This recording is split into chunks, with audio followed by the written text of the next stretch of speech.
Your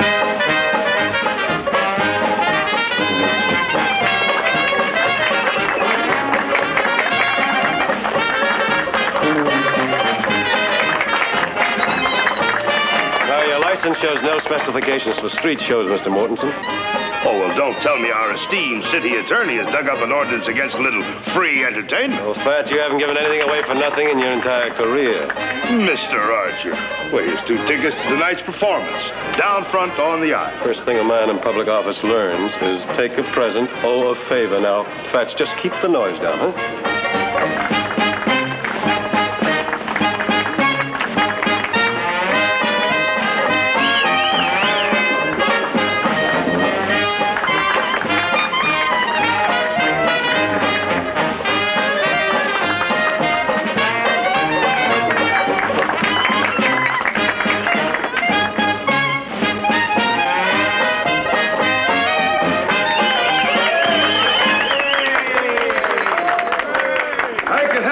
Ladies and gentlemen, and now for the piece de resistance, the most exciting act that's ever appeared in our fair city of Stockton. The lovely lady with the face of an angel and the voice of a nightingale, the sweetheart of the Sierras, Miss Liberty Keene, ladies and gentlemen. She's been called the songbird of Sacramento, the golden voice of the Golden State. And you will hear that lovely voice on our stage here this evening. Let's hear something now. Well, friend, we can't do a whole show here on the street, but if you'll be in our theater tonight... Let's hear what she can do. Come on, girlie. Give us a sample. Oh, well, now, look, friend, I just got through telling you that we can't... You gonna start singing a song, or do I start shooting?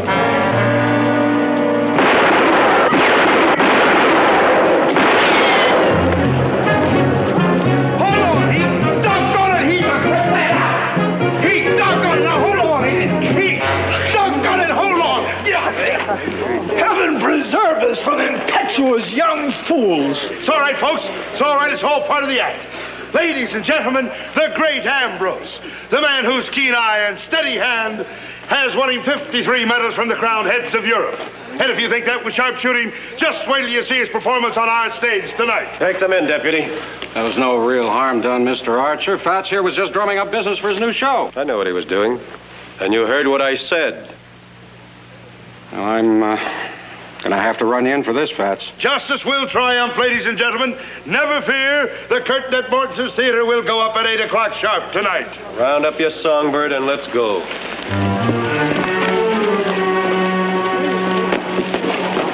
Well, if you'd waited, I could have told you it was part of the act. They'll need a lawyer. Will you help them out? Well, Heath, I can't do that unless they ask me. Well, I'm asking you.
And may call it entertainment.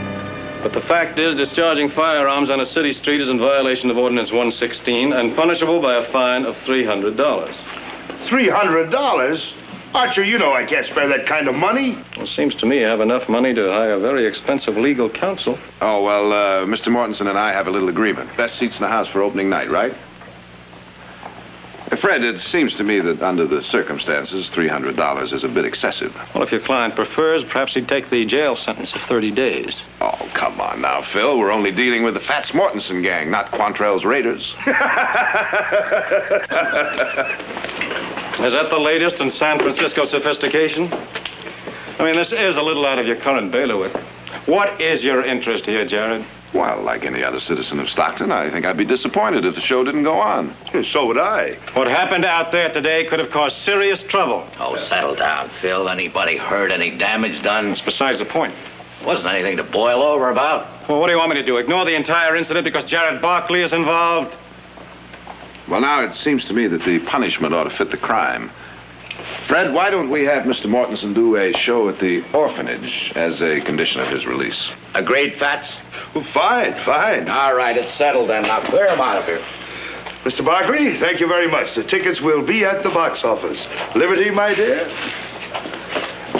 Well, it's apparent to me, Sheriff, that you and I have to reach some kind of understanding about our respective duties. Now, don't go puffing up like a turkey gobbler, Phil. You're fresh in your job, and I've had mine for 10 years. I can see I'm going to have to cure your buck fever just like I did Jared's when he first took over your job. How well I remember. If you'd like to hear the sad story, I'll buy you a drink. To celebrate what?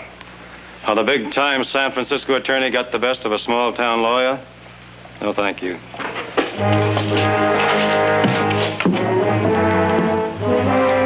See you later, Fred.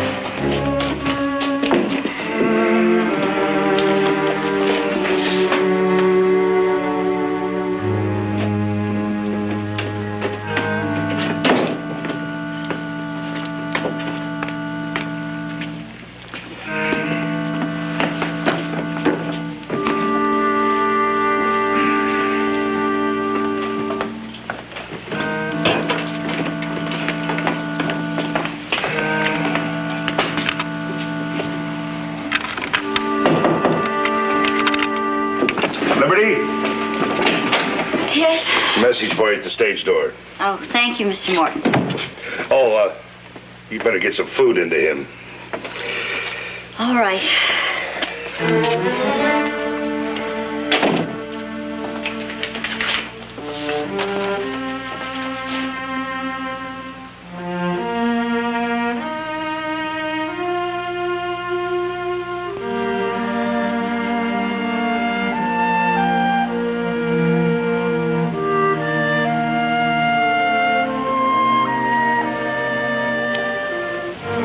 To Heath Barkley, who has health, wealth, and I hope happiness. And to Liberty Keene, sweetheart of Strawberry and now of Stockton. You know, Heath, when I was a very little girl, Papa used to read me stories at night, and there was a book we both loved. It was about a poor ragamuffin boy who grew up to learn that he had great expectations. I'm very happy for you, Heath. I've often wondered how you've been making out, Libby. Well, now you know. I'm sorry you never made it to New York, Libby. What's funny? Oh, life. When you were 16 years old, you begged me to run away and marry you. Remember? And Papa ran you off? Well, that wasn't funny, not to me. Oh, nor to me. But Papa kept saying, we're just that far away, Libby. Just that far away from success. After Papa died, I went back to Strawberry to look for you. But it was too late. You'd already gone.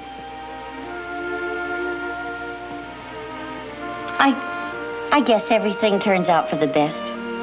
Did it, Libby? Just think, if I had run off with you that summer, why, right now, you wouldn't be a dashing, eligible bachelor entertaining actresses with champagne suppers. Well, I don't make a habit of it. The suppers or the proposals. I know that. Any other man would have arranged this whole supper just to show a girl what she missed. Not you. You're kind and concerned. It's almost as if you still cared a little. You don't stop caring about people just because you're separated. Keith, if only we could turn time back. If we could just be the way we used to be. But I guess that isn't possible. But I had tonight, and I'll always be grateful for that. That sounds like you're saying goodbye. That's right. But why? Well, I'm not sure what time the saloons close here in Stockton, but when they do, the great Ambrose will come weaving his way back to the theater.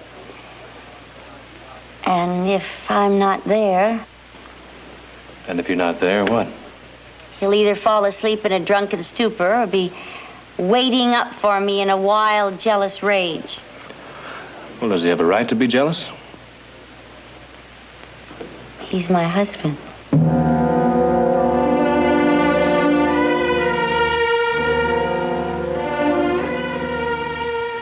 I needed somebody to look after me. Don't you see? Like Papa used to do. So I settled for Ambrose. Just like everything else in my life, it went wrong. I ended up taking care of him. I'll take you back now, Libby.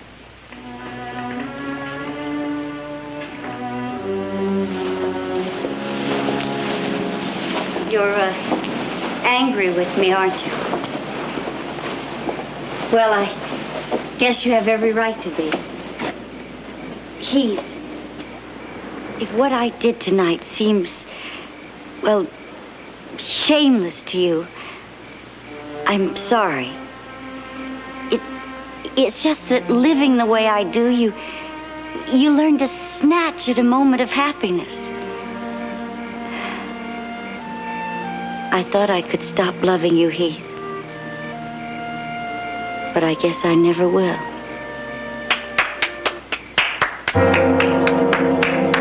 A touching reading, my dear. But then you've made a specialty of these scenes, haven't you? No, he's drunk. Not that drunk, my dear. Just remember what I told you, I never kill. I never have to. I can place a bullet so that life isn't worth living. Goodbye, Heath. Libby, I can't let you. Oh, I'll be all right. After all, where else could he find such a willing target?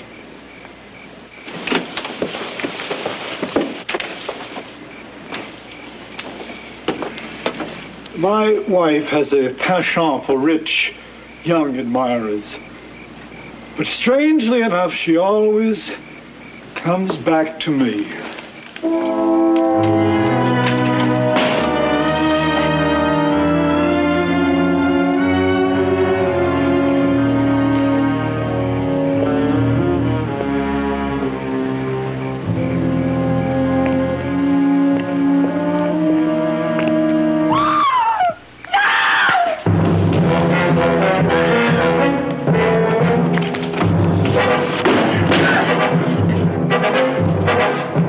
Libby, are you all right?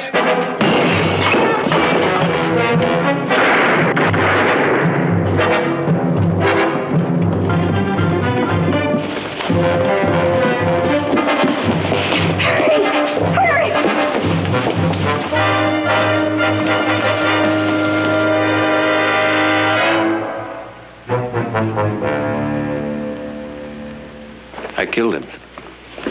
You had no choice. Don't look like that, darling.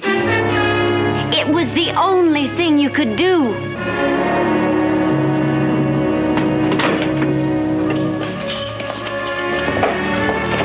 Come here. Well, Heath Barkley. What'd he do, rob the Frisco Mint? Shut up, Tedro. Sheriff, now that this here's such a high-class jail, I'll be expecting a doily armor breakfast tray. I can't help this, Heath. Rules. When Jared gets here, ask him if he knows a smart lawyer. You won't be needing a smart lawyer. You can get away with murder just so long as your name's Barkley. You said you knew Heath Barkley in the mining camps. That's right. How well did you know him? I told you we grew up together. We were friends. Just friends.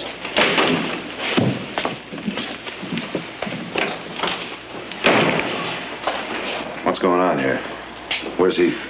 He's in a cell, Jared. I'm sorry. I'm sorry I had to lock him up. I apologize for treating him just like any other murder suspect.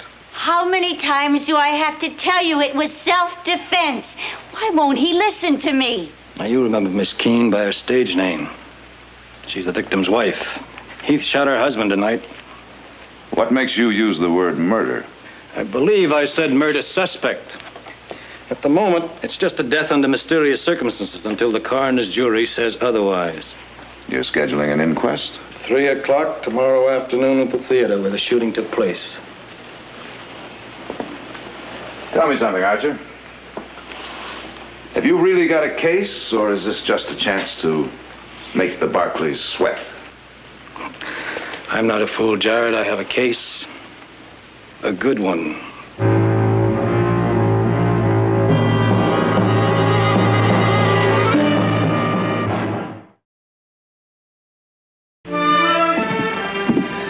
Look, just because you bail me out of jail, you don't have to follow me around. What's the matter? You object to my company? I just want to see Liberty alone. Now, for appearance's sake, it would be a lot wiser for you to avoid any personal contact until after the inquest. Appearances be hanged. Now, I'm not letting Liberty face this alone.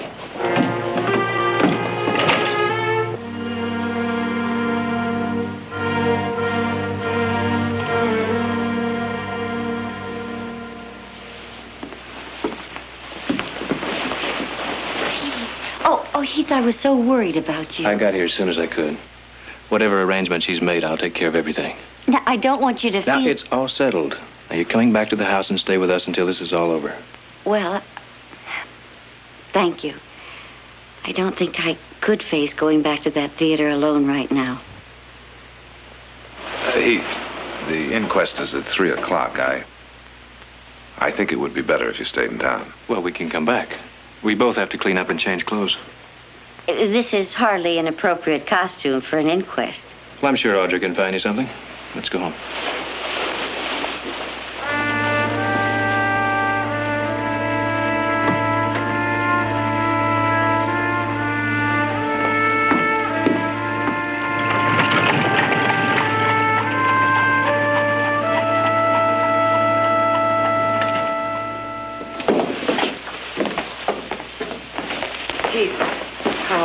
I'm fine, Mother. Is it all straightened out? I'll explain later. Mother, Audrey, this is Liberty Keene. I'm very glad to know you. How do you do? How do you do?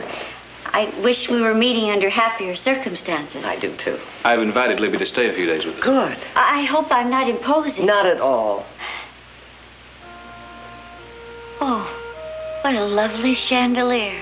Heath, do you remember the one back in Strawberry? The one in the hotel? You remember the bet I won for Papa? Her father made a bet that Libby could rattle the crystals with her singing. I broke some of them. The money Papa won helped pay for the repairs. Libby, why don't you try and get some rest? Audrey, would you show our guest to her room?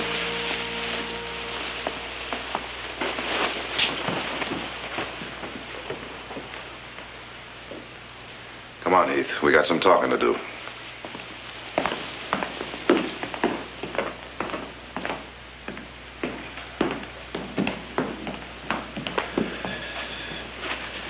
Never get arrested for murder in a pair of tied boots.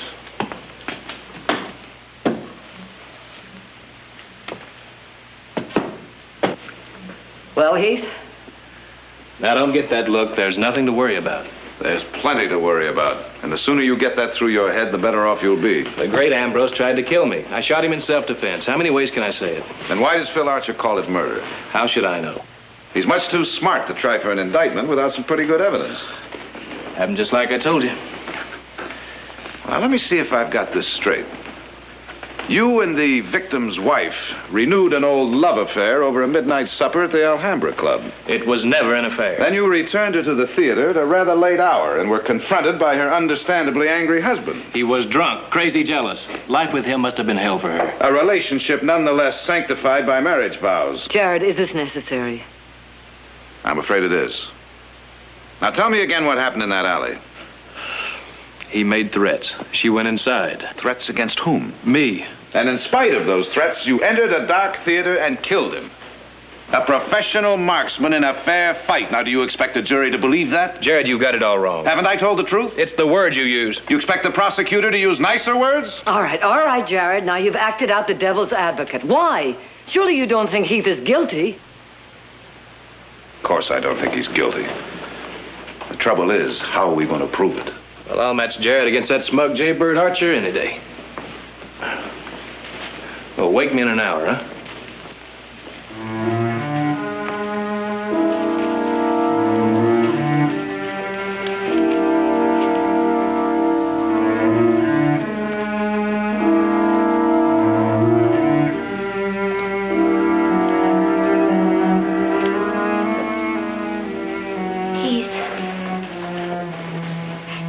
It's going to be all right, isn't it?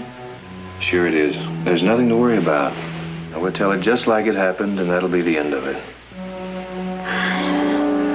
Libby, I was raised on trouble. It'll be all right. Trust me.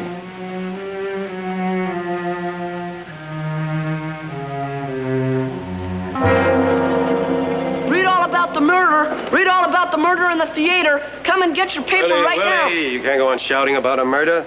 This can't rightfully be called a murder until a coroner's jury says a crime has been committed. Now, when they do that, then we can legally accuse a suspect. The day this town accuses a Barkley is the day the horn will sound judgment. Well, now, don't sell your fellow citizens short.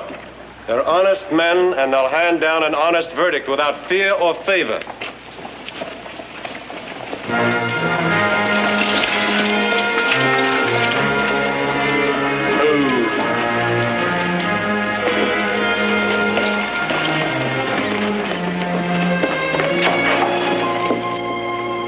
Wonder how much it will cost him to get out of this. Heath was standing right there, right where you are, with a gun in his hand. Did he say anything? He said, I killed him. I killed him. That'll be all, Sheriff, thank you. Unless you wish to bring forward any other facts pertinent to this murder. The word murder, Mr. Archer, is completely out of order here. I stand corrected. And remind you that any defense of your brother at this time is equally out of order. And I remind you both that this is an inquest, not a trial, and I am in charge. You're dismissed, Sheriff. Do you have any further witnesses, Mr. Archer? Yes, sir. Call Mrs. Liberty Keene Carson, please. Mrs. Carson?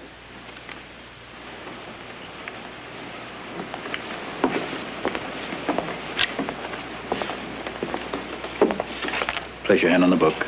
Swear to tell the truth as you see it, so help you. I do. Now, you are Liberty Keene, the widow of Ambrose Carson. Yes, sir. Uh-huh. And the great Ambrose was billed as the world's finest pistol shot. Is that correct? That's right. Yeah. Well, isn't it ironic that he should be shot dead in a fair fight? But it was a fair fight. Ambrose had a gun in his hand and was stalking Heath when I called out to warn him. Well, madam, I find it very peculiar that you should show greater loyalty to a stranger than you did to your own husband. I told you before, Heath Barkley and I are old friends. We grew up together in the mining camps. An old friend who saw nothing reprehensible about a clandestine supper with a married woman? Heath knew nothing of my marriage. I trust the prosecutor will introduce into evidence the fact that the young lady and my brother met just yesterday, for the first time in 7 years. Hardly enough time to hatch a conspiracy, gentlemen. Sir, I have no evidence of conspiracy. Only evidence of a cold-blooded murder. Well, gentlemen of the jury, I'd like you to recall the coroner's report that was read to you earlier. It stated that the witness's husband was a victim of 2 bullet wounds, one in the right arm and the second fatal one in the right temple. Now, the deed isn't very hard to reconstruct, is it? The first shot hit him in his right arm, his gun arm, preventing him from returning any fire with any degree of accuracy. Then the killer came forward and, taking careful aim, shot out his victim's life. Now, that's the way it happened, isn't it? No. No, it happened some other way. Or no, you didn't see him shoot your husband because you ran outside when the gun started going off. Well, that's it, isn't it? That's it. You were lying when you said you saw a shooting in self-defense. You didn't see anything. You didn't see anything. I told the truth. It was the truth. You told a lie. You told a lie in order to save a man about whom you were so concerned after the shooting. A man you called darling standing over the dead body of your husband. Motive for murder, gentlemen. Lust for a beautiful woman. A motive as old as original sin.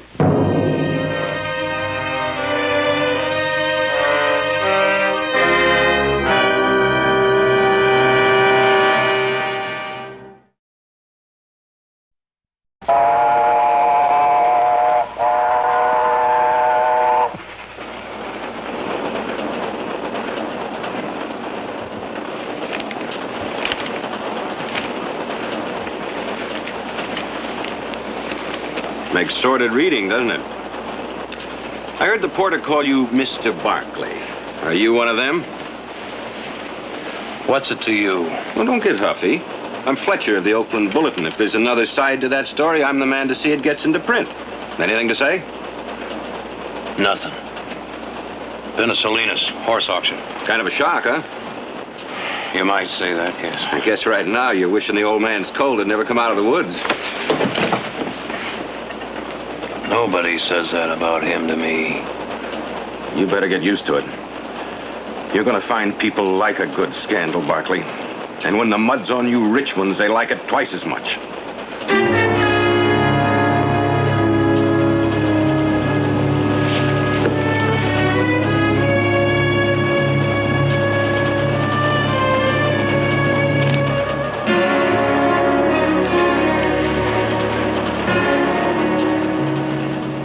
How's Libby? Is she all right?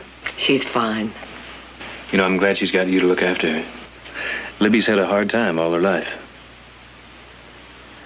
Right now, there's something hurt and helpless about her. She needs somebody to take care of her.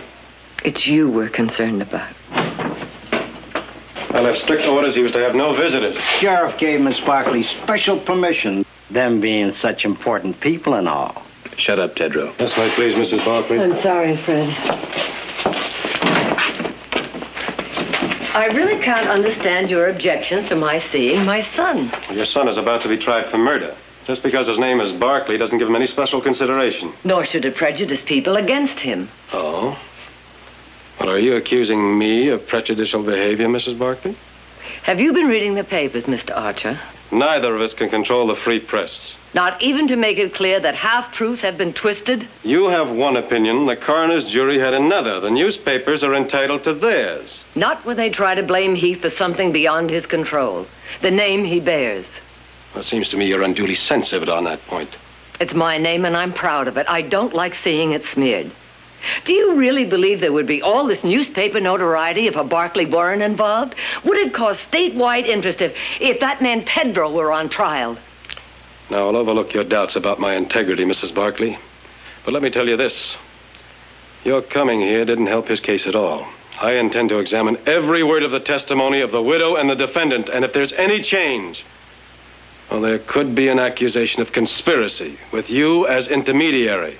That was not the purpose of my visit. You have my word for that. And the word of a Barkley is sacrosanct.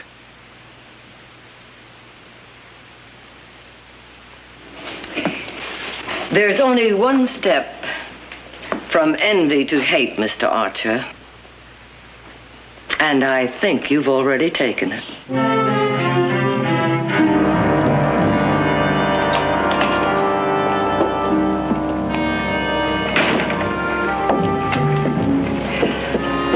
Nick, Jared. Oh, hello. Hi. How is he? Oh, very calm, for my benefit. I'm afraid you can't see him. Phil Archer says no one but Jared can see him until the trial. Well, I just want to tell him I'm back and he has nothing to worry about, is all. I'll tell him, Nick. See you both at the house. The rig is over here. Does that mean you're sure he's going to be acquitted? It means he'd no more commit murder than herd sheep. Then you Barkleys intend to stand behind him all the way. With everything we've got. You ought to be more careful with words. that could be construed as a threat to use the Barkley money, prestige, and influence to make sure your brother gets off. Oh, now, I wouldn't say it quite that way if I were you. You trying to tell me what I can write? I'm trying to tell you, you misquote me, and you're going to get yourself in an awful lot of trouble. That a threat? That's a promise.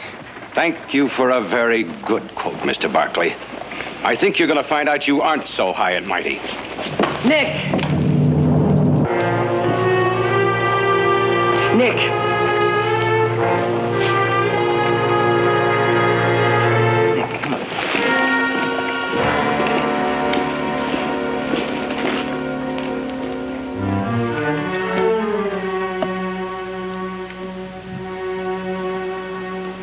Thank you.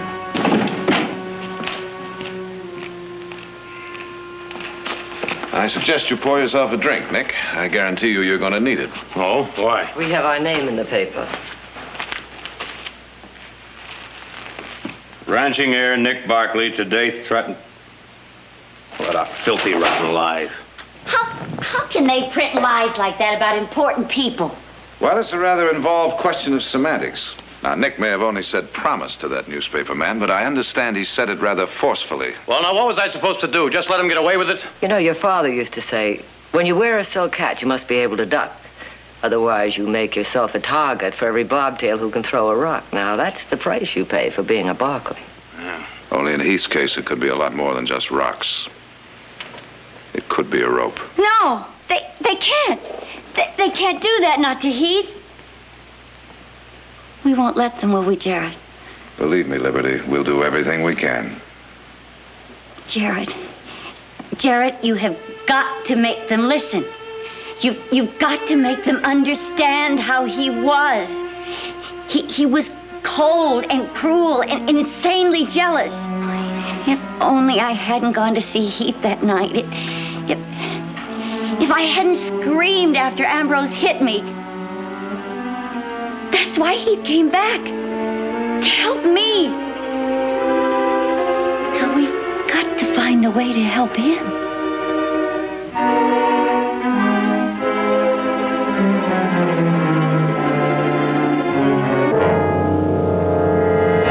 What do you mean you're going to get another lawyer to defend me? Now, calm down, will you? Porter Hammond is one of the best. He's a master with the jury. The prosecutor wants to see you, Jared. It's important. All right. Jared.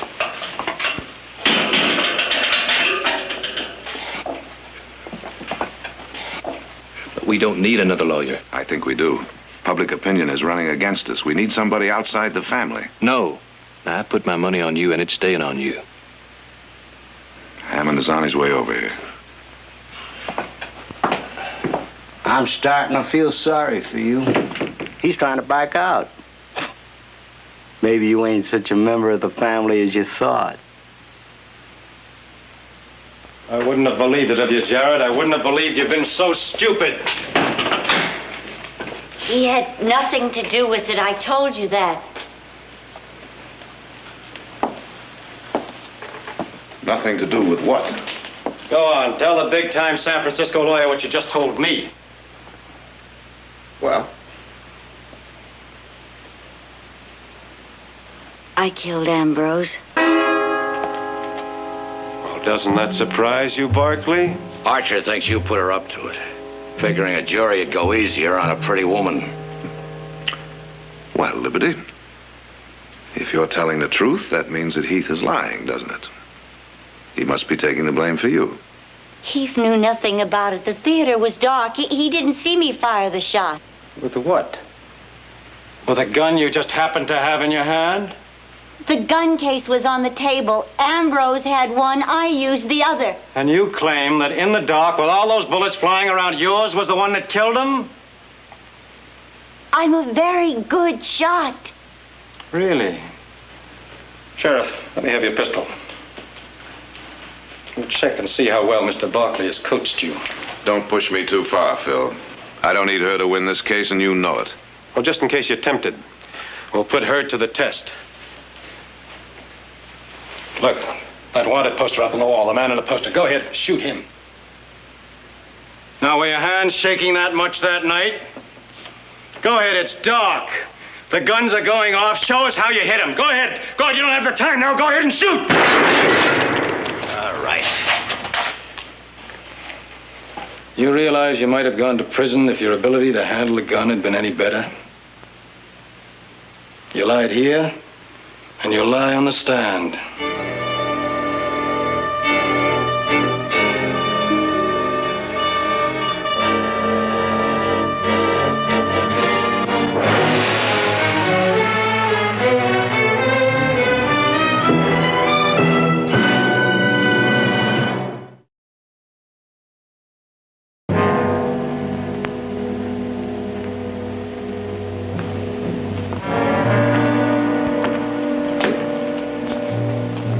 Reconstructing the crime, Counselor?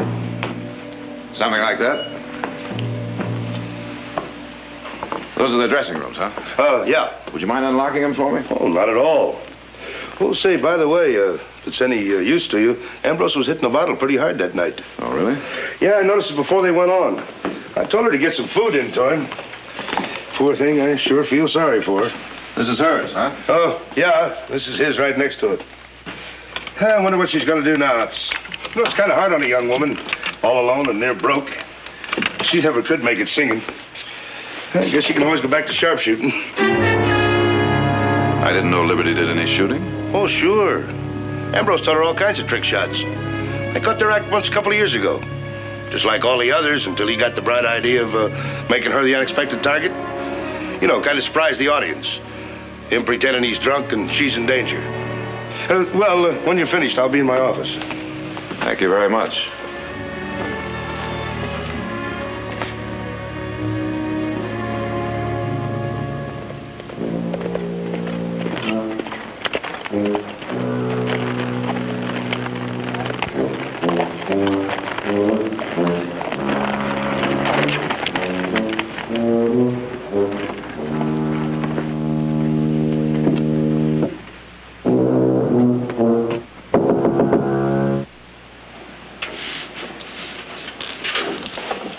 Just a minute.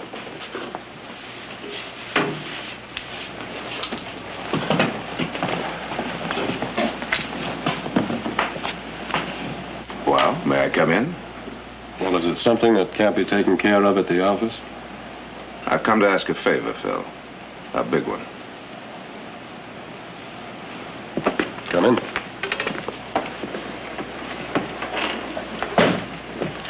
Sit down.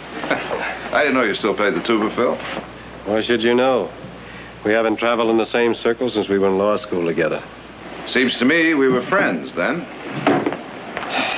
People and water, they both seek their own level. What is the favor, Jared?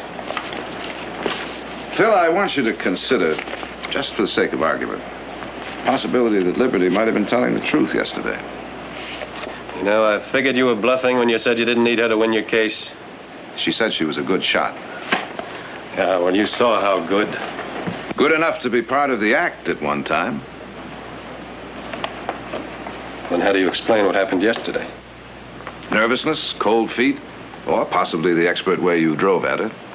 At any rate, she was at the scene of the crime, and I'm convinced she had a reason for wanting Ambrose dead. Speculation. There's no way to prove that. But there is. We can compare the death bullet with a bullet fired from Heath's gun. How? The bullet was never removed. Why not? Well, Heath was found standing over a dead man with a gun in his hand. He confessed to the killing. There was no need to mutilate the body. Phil, I want to see those bullets. I want you to agree to an order of exhumation. That's the favor. He's buried in the churchyard. That's consecrated ground. I know that, but there's legal precedent. It was ordered in San Francisco 3 months ago. But this is not San Francisco. Here in Stockton, the dead have a right to sleep undisturbed. What's more important, Phil? Respect for the dead or justice for the living?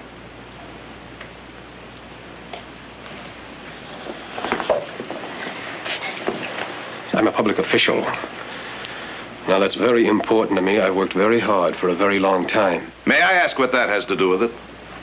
Well, I wouldn't expect a successful big city lawyer to understand. I'm only interested in justice, equal justice. What is it you resent, Phil? The fact that I didn't have to work as hard for success as you did? Don't be ridiculous. Then why are you out to get Heath?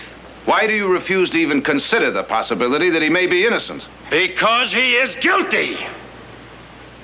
And none of your courtroom magic can cheat justice. You know something? You're infected. Infected with the same blind rich man, poor man prejudice that's spreading all through this town. Or are you the source of it?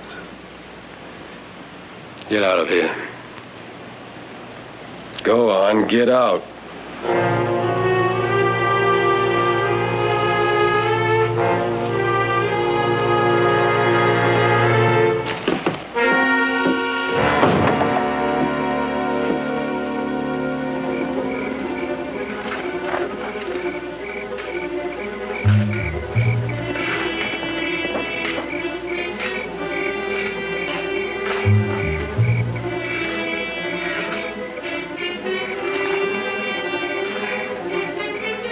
Sorry, boys.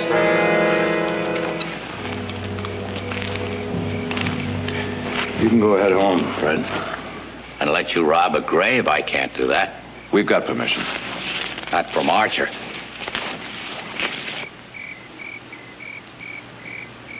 You went to the judge? We figure that bullet can clear Heath. Or put a rope around his neck?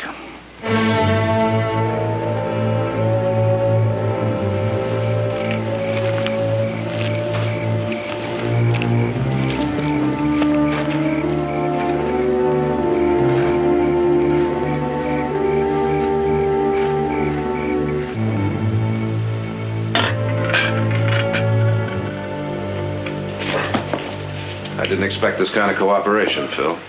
I want to thank you. You're risking everything, Barkley. Your reputation, your career, and your brother's life. Libby, what are you doing here? Mr. Archer said there may be a way I could help you. Well, that isn't quite correct. I wanted you here while we conducted this experiment. You see, Mr. Barkley has a theory that it was you who killed your husband. That's a lie. She couldn't have. I wish I had. I wish it had been me instead of Heath. Jared, you leave her out of this. I'm afraid I can't do that, Heath. You see, bullets from the same gun have identical markings and weight. Now, we're going to compare the death bullet, the one on that scale there, with the bullet from Heath's gun. This is your gun, isn't it? That's right.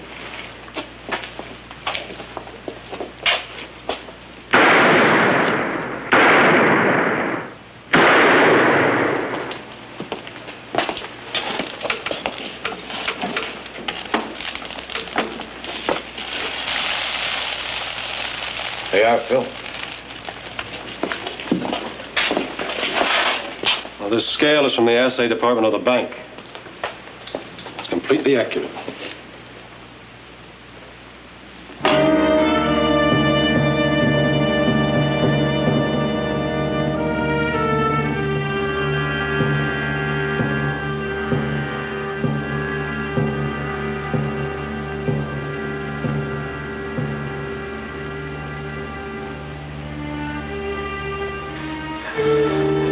I was so sure. I was so very sure.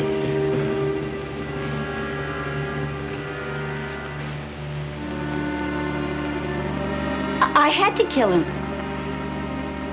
I had to. I was afraid for Heath. Ambrose would have killed him.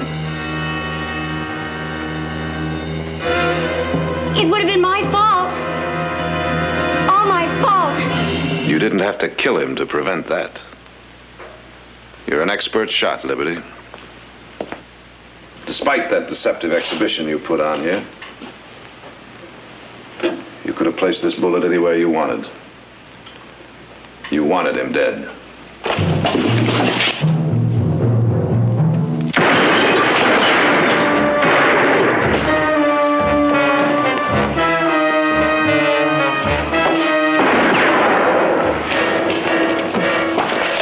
She won't shoot me.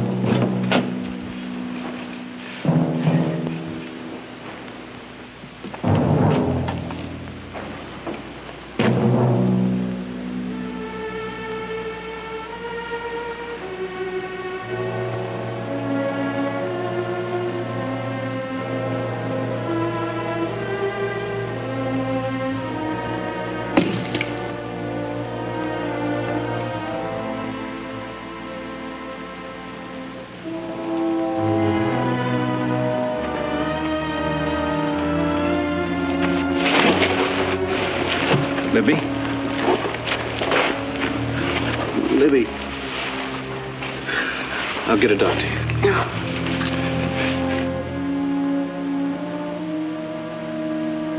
I'm trying to talk. I have to talk. I have to make you understand. I never wanted to hurt you, Heath. I never thought you'd go to trial. Thought the Barclays were too important. Libby, there's no need to explain. Help me, Heath. Make them understand. I had to kill him. You saw how he was. How he treated me. How else could I escape? How else could I marry you? Libby. Where are all the bright lights Papa promised? Where, Papa?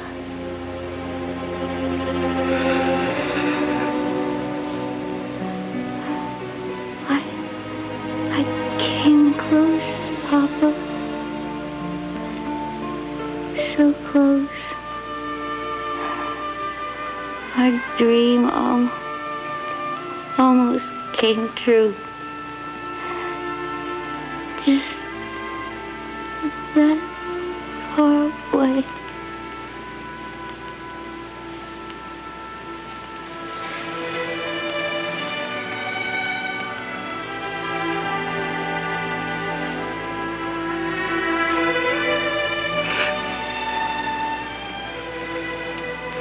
Libby?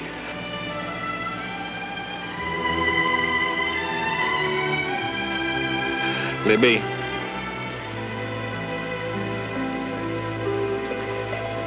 Libby.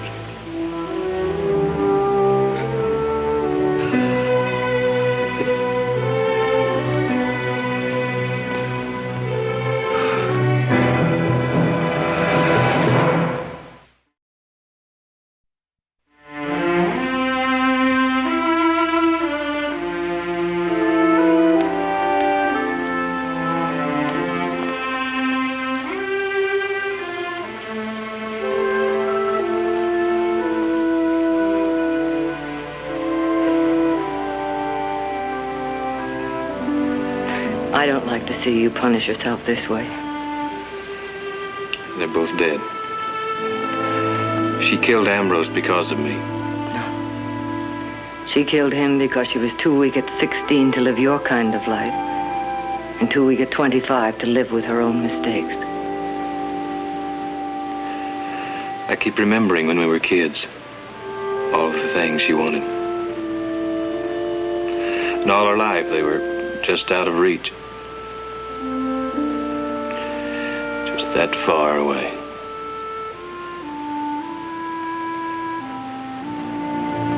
She wanted the wrong things. And she could have had so much. So very much.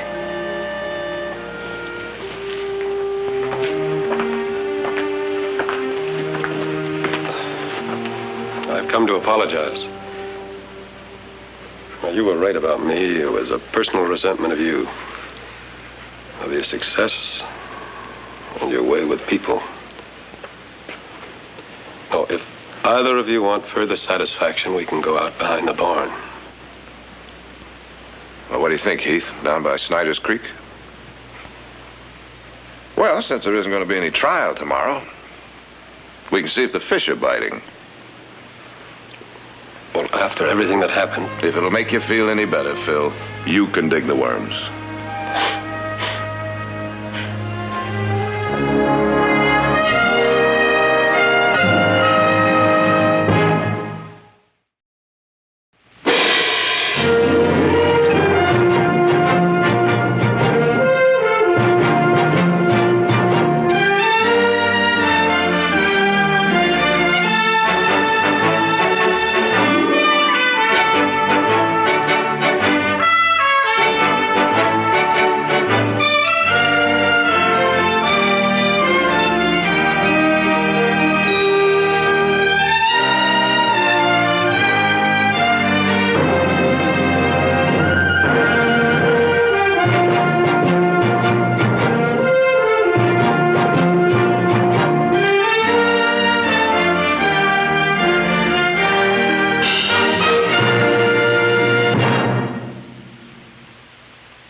got your mind made up, have you? You got your stiff-backed, stubborn Jared Barkley mind made up? I like you too, Brother Nick. No, I mean it. You have to set time apart for fun. The hills are running with deer this year. I'm afraid I can't. Have to prepare a brief. Judge Norris will be back in town on Thursday. Besides, with both you and Heath out, somebody in this family has to do an honest day's work. Uh-huh. Well, I'll tell you what. When I line up that 6-point buck in those sights, I'm going to think of you sweating it out back in town.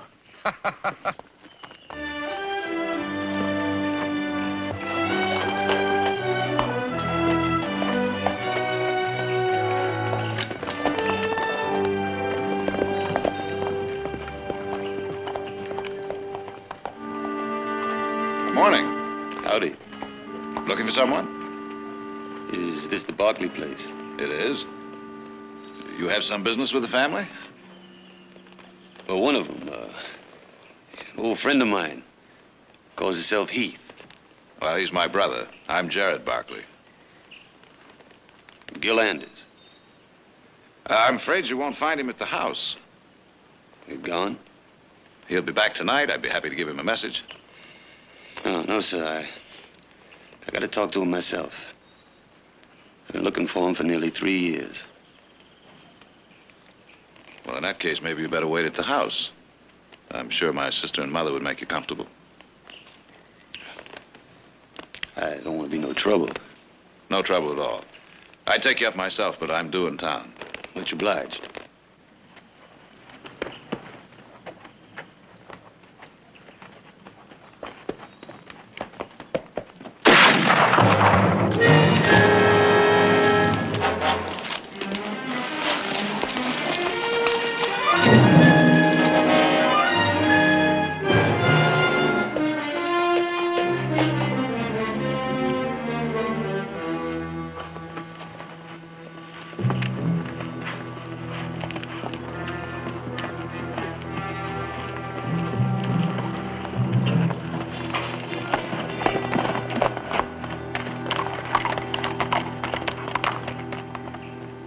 Wasted time and trouble trying to save him. Seeing as good as dead anyway.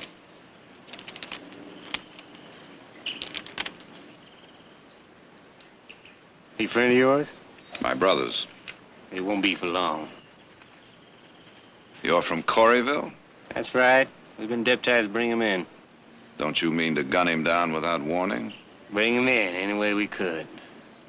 Mister, you don't know the run he give us. Sly as a weasel, smart as a fox. This is the first time we even catch sight of him. So being it ain't no concern of yours, we'll just load him up and take him back. Not to Coreyville, gentlemen. Not in his condition. Seems to me you're forgetting we carry a badge. A badge, not a license to kill. Mister, you just better stand aside. I mean, he ain't worth it for you to do something foolish.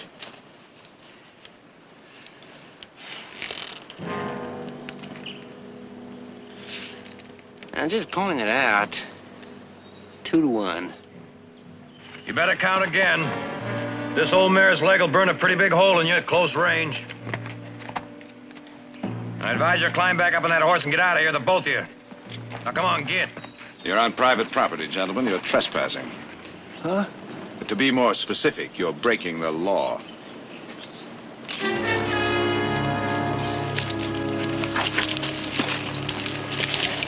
We'll be back. This time we'll come with the law.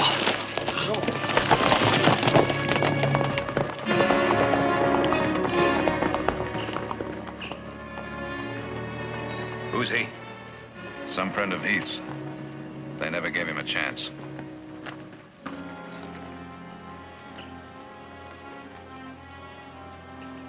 Better get him out of the house before he bleeds to death. He might anyway. Easy, Nick.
Sis, get a hold of Doc Morar and see if she's able to find Heath, huh? What happened? It's a friend of Heath's. Bushwhacked by some alleged deputies. Alleged deputies? Or bounty hunters with badges from Coreyville. They've got a wanted on him. Well, that's hardly proof of guilt from Coreyville. What's the charge? Murder.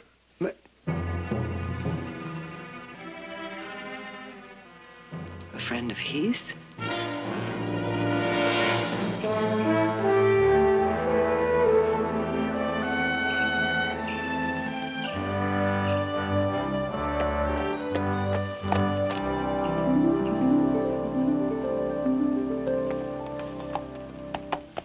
Senor Heath!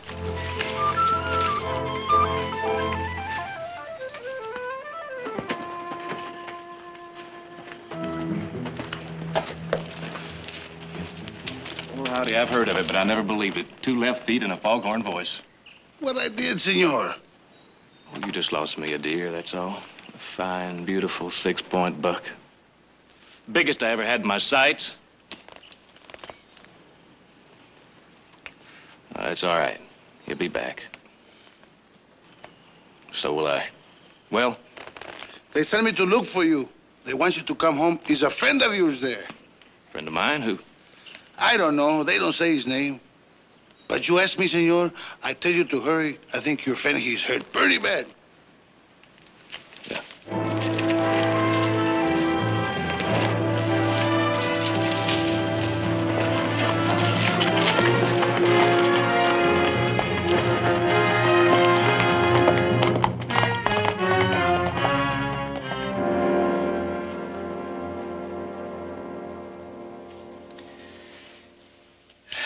Wouldn't be honest if I said it looked good.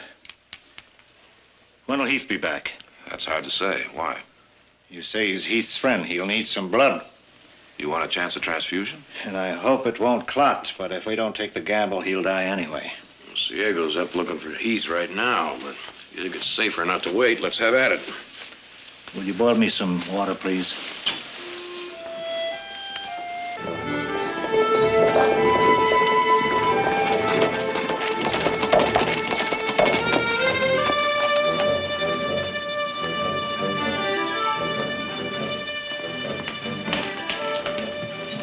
He's in the guest room.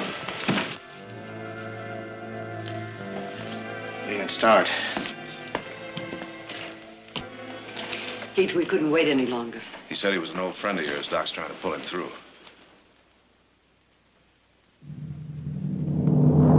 Let him die.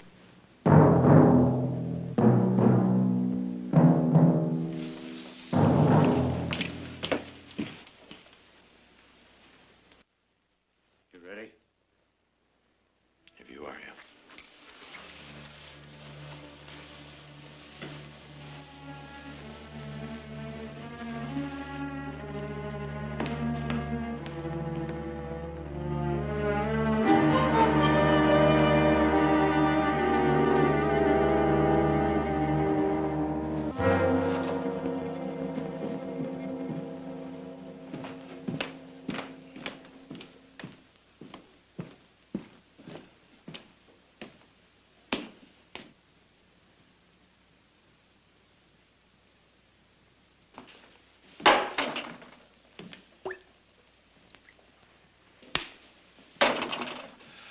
Don't say anything. Just stick to things you know about. I know about Coreyville. What's Coreyville got to do with it? He's wanted there. Well, then send him back. To what kind of a trial, Heath?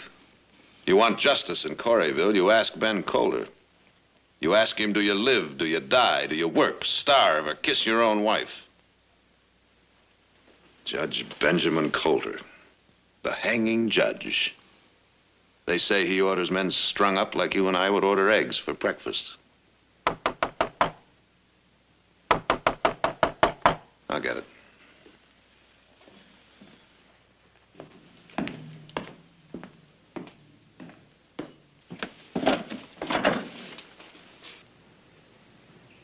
Fred? Jared? You're welcome here, Fred. They're not. Now, don't be hasty, Jared. I looked over their papers. They're deputized. They've got the right. To shoot a man from ambush? They swear we was running. It's their word against yours, Jared. Look, Jared, I don't like this any more than you do, but I carry a badge and the law is the law. Well, you're right, of course. May I ask who told you that Anders is in the house? Them? Oh, they did they? Well, did you gentlemen see him in the house? Do you have any proof? Easy to prove. Just go look. Now, that would make things simple, wouldn't it? Provided, of course, you have a warrant. Warrant? Entry and search does require a warrant, if I understand the law. I'll take my chances on that. Mr. Barkley is a lawyer. Takes a warrant, we'll get a warrant. Where do we go? To town, see the judge. We'll be back later. I wouldn't think so, mister. Judge won't be back till Thursday. Late. Don't need no judge. I know Anders is in there. I'll guarantee it. You see him in there? No. Did you see him carried in? No, but he's warrant for murder, and I'll swear Oh, you can swear to the judge on Thursday. That's day after tomorrow. 2 days ain't long. We'll be back.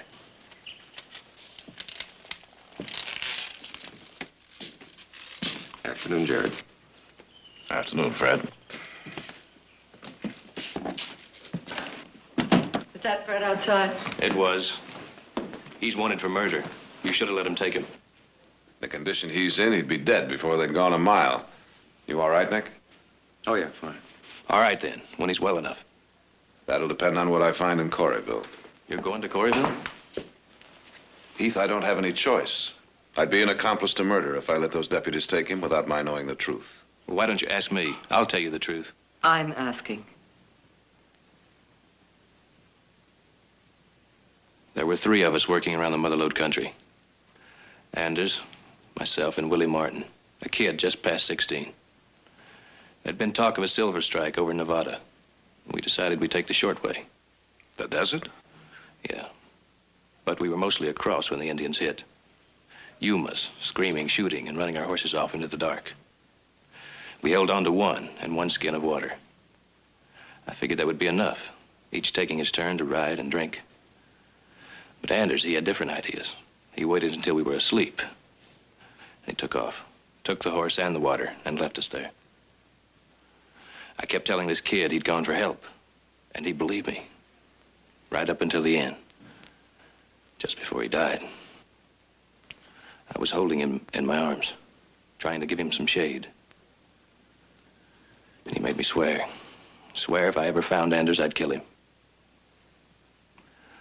No matter what's happened in Coreyville, he's earned it to die. When a court of law says so, Heath.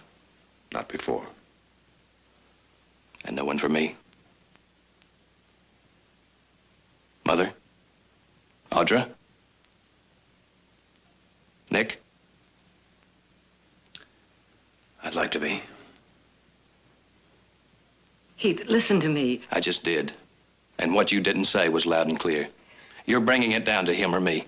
No, to right or wrong, and that leaves us no choice. You want me, I'll be in town at the hotel. Just tell me when he's left the house.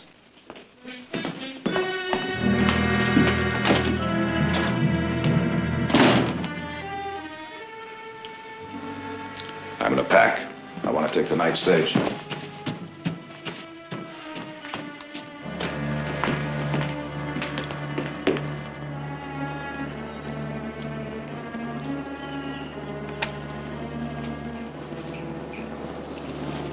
He's not ready to ride, senor. The cinch is loose again. I thought I told you. This horse, he's a son of a gun, always fools me, always sucks wind. How smart does it take to outsmart a horse? He's got a mind of his own, just like you, huh? Well, his own mind could tumble me off someday just because you're too lazy to kick him in the belly and tighten a cinch. If you let that happen again, you'll be out mending fences and chopping mesquite. Maybe all you're good for anyway.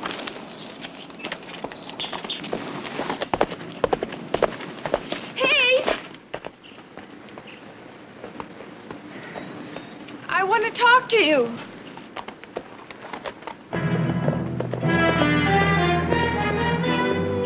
I guess he just worries for his friend.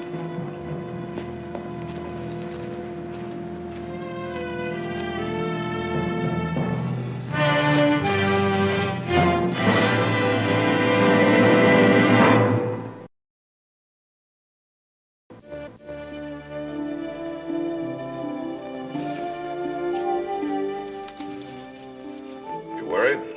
Shouldn't I be? For Heath? Even more for you. I wish I could talk you out of going to Coreyville. Don't try, Mother, please. But if you have to be back by Thursday, that only gives you 2 days. The world was made in 7. And not that I'm trying to compete. Now, look, I'll telegraph you by noon tomorrow. Promise me you won't worry.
Morning, Marshal. My name is Barkley. I just arrived in town. I thought maybe you might be able to help me. Peddling? Just advice. I'm a lawyer. Lawyer, huh?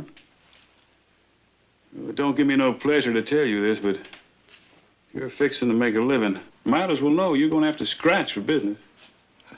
Well, I'm not interested in business, Marshal, just information. About a man named Gil Anders. What kind of information? Oh, who he was, what he was, anything you might happen to know about him. There isn't too much to tell. He worked odd jobs around town. What time he wasn't working on the red eye. Harmless enough when he was off the stuff, though. About busted me up to bring him in. I take it you arrested him. That's right. For murder. Well, I thought you knowed. He's pure quiet when I locked him up. Should have known he was figuring to make a break. He tried to escape? I just told you. Right that same night. Tell me, Marshal, were there any witnesses to this murder? Not as I ever heard. And you put out a wanted on him, dead or alive, without so much as a witness to back up the charge? Everybody knew it was him. Without a trial? There'd have been a trial. I'd have seen to it. Yes. Yes, I'm sure you would have, Marshal. Now, you want some more. You better go someplace else. Just one more thing, Marshal. Who was he supposed to have murdered? The school teacher, Horace Ames. Why? The teacher, he sort of took care of Anders. Handouts and such. The story is he got tired of it and told Anders off. So, Anders, he waited one night for him by the schoolhouse and, well, that's how it come to me. Thank you very much, Marshal. Mister, you say your name is Barkley? I did. You wouldn't be one of them Barkleys from up around Stockton. I would.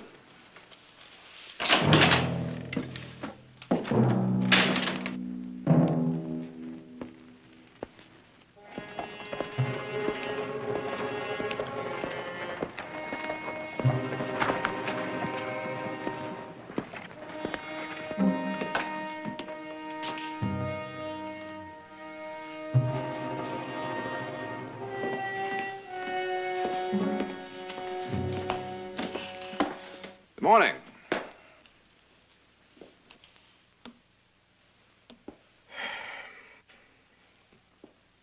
I just arrived, all the way from Stockton. If you ask me, I'd say the trip was fine. If you asked. I'd like a room, please. We're all filled up, mister. Oh? Well, if you're not, you're in trouble. I refer you to the state code.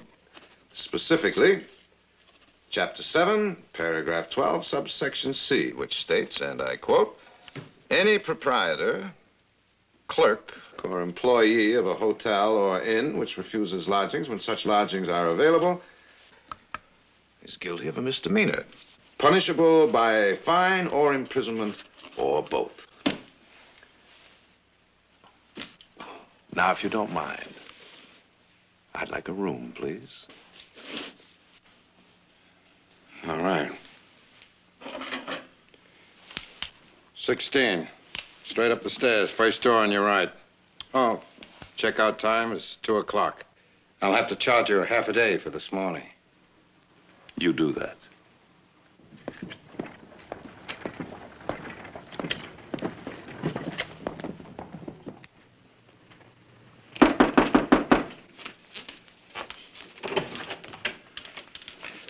Ben?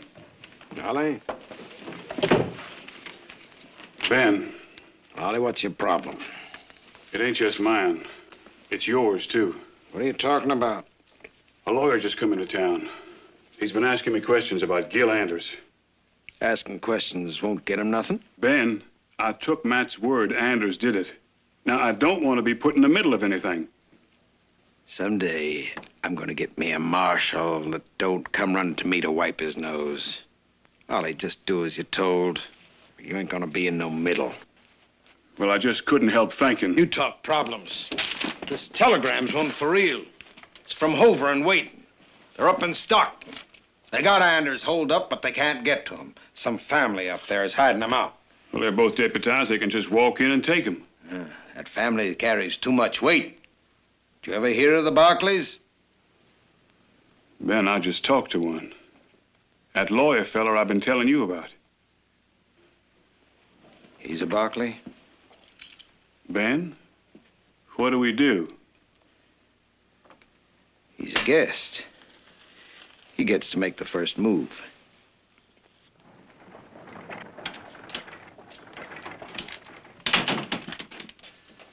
Matt, you heard what Mr. Odom said. Why would a lawyer come all the way from Stockton to ask questions about Gil Anders? He'll find out he's wasting his time, so why don't you just stop worrying? But even...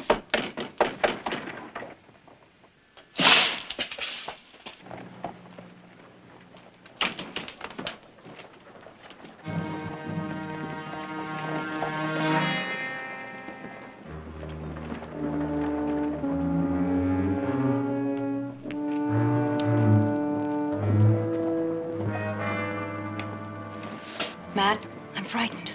Somebody's bound to let it slip. You should have thought of that. Don't say that to me. I told you everything that happened. Get your shawl.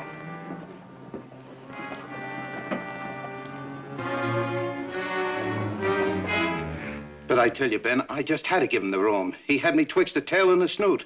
Why, tossing the law at me like that, why... I never knew you had much reverence for the law. It's just as well to keep an eye on him. Makes any mistakes, you come to me directly. I'll do that, Ben. You can count on that, Ben. Cass, you were leaving? Sure, Ben. You bet. You bet. She's scared, Uncle Ben. Must be that lawyer. Honey, you're causing this family a lot of trouble. Told her there won't be no trouble. Everybody in this town knows who butters their bread. Well, now, you know that, nephew, and I know that. Question is, does Mr. Barclay know it? Maybe somebody ought to teach it to him.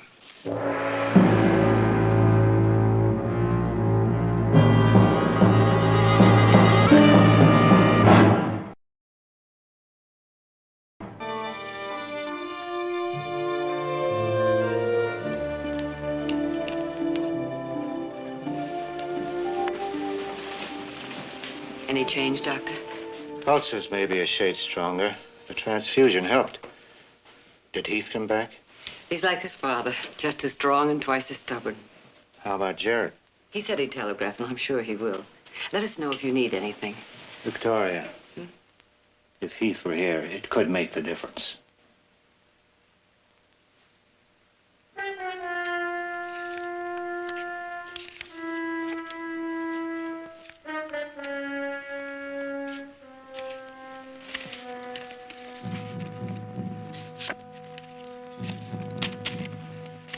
Call. Dead man's hand. Aces and eights. 3 big men. Mister, you sure like giving that green stuff away. Well, it's only money, gentlemen. Yeah, but you don't have to give it away like it was peanut shells. Them some pretty wild bets you've been making. I'll tell you what. I'll make another one. $100 US. Cash.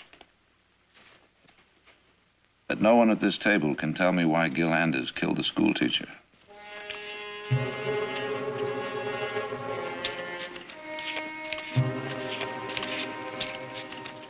Well, I guess it wasn't as wild as I thought. No one seemed to take me up on it.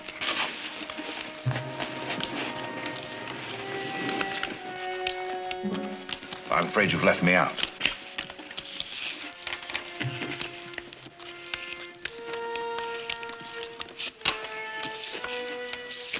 Well, gentlemen, thanks for the hospitality.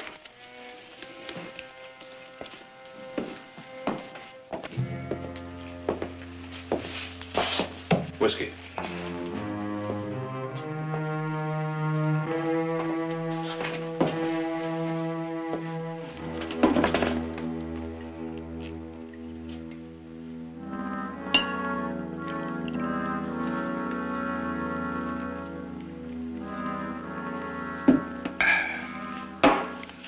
I guess I've tasted worse. Yeah, it's the best we got. Figured you could afford it. You on the level about that $100? I am. You go to pay me. Drop the 100 on the table. Drinks are 2 bits. You can have the whole bottle for $1.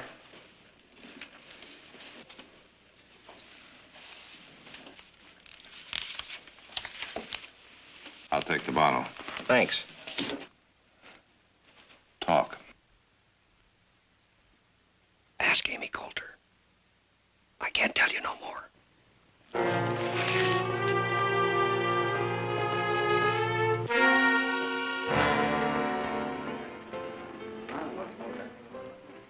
I want to tell you something.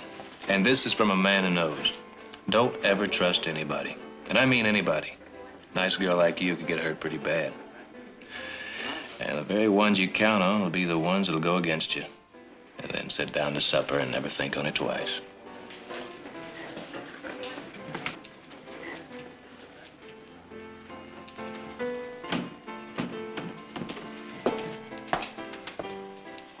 Give me a whiskey, please.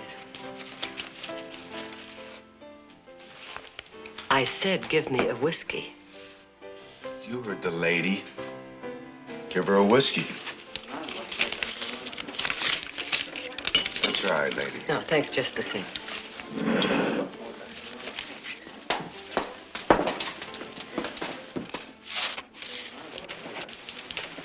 We're just trying to be a little friendly.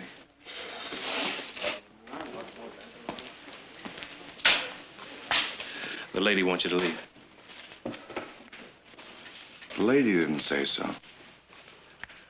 Well, Ed, I'm saying so.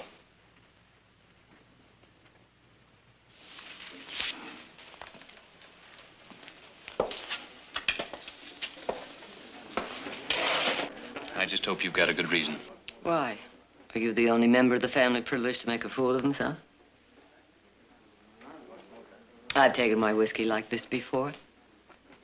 To keep the life in me when it was 10 below, and we were bringing the herd down from the summer range, and the snow so deep we had to wait for a freeze. I was ready to give up many times, but I didn't because your father was with me. I don't know if I could have made it had I been alone. Heath. He's alone. He may die. He may not live out the day. Just let me know and I'll dig the hole. Dr. Marat feels that if he came to and recognized you, he might... Look, I told you how it was. I want to see him dead. A rope, bullet, anything, just so he's dead. And if I can, by not being home, then I'll take that as special satisfaction. I knew you could hate. But I didn't know how much.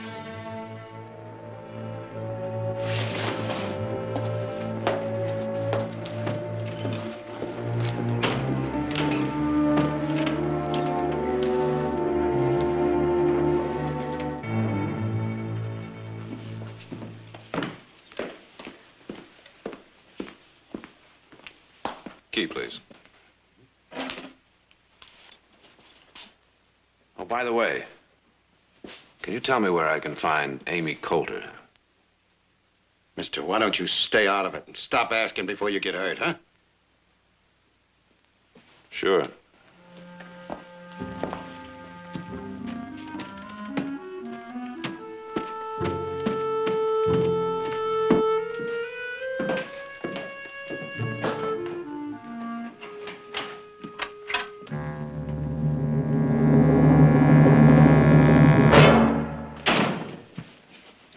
The name is Matt Coulter.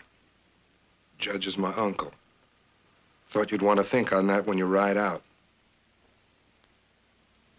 Maybe I will. When I ride out. You got a horse in the alley, all saddled and waiting. Just happens he's pointed toward Stockton. Well, now, that's very generous of you. I'll be happy to borrow him. Now.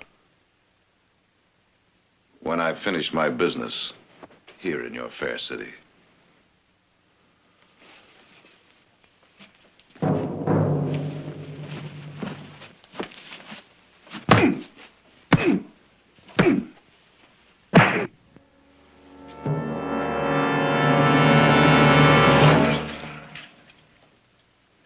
That ought to do for now.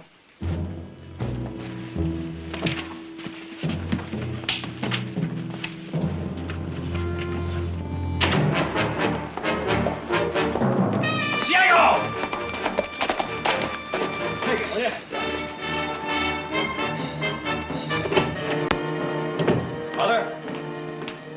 Mother! Yes, Nick. The, telegraph hasn't come in yet. Did you ask Mr. Carter personally? Yes, I did. I'm having him double-check every telegraph that does come in. As soon as it does, he'll send a rider out with it. Oh, now, look, telegraphs have been known to be delayed. Jared promised. He said not later than noon. Well, I guess there's only one way to find out. That's for me to ride into Corryville myself. Be careful, Nick. That's my middle name. Oh, do you think maybe Heath like ride along? Oh, I'm sure he'd love to go. Well, it wouldn't hurt to ask. All right.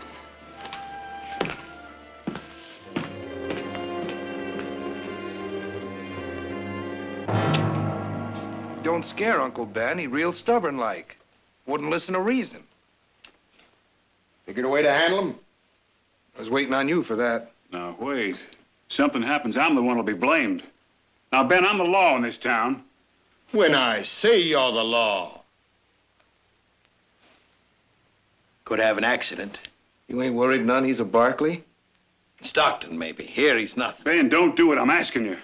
If you got no stomach for it, then get out. Now, look, Ben, this I said get out.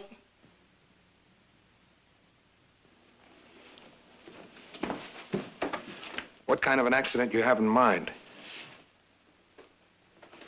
Freight wagon, 4 up like that. Somebody gets run over. He ain't gonna ask many more questions. Oh, no, Uncle Ben, you can't. I feel guilty enough about the other. Please let him go. I'll never find out. Amy.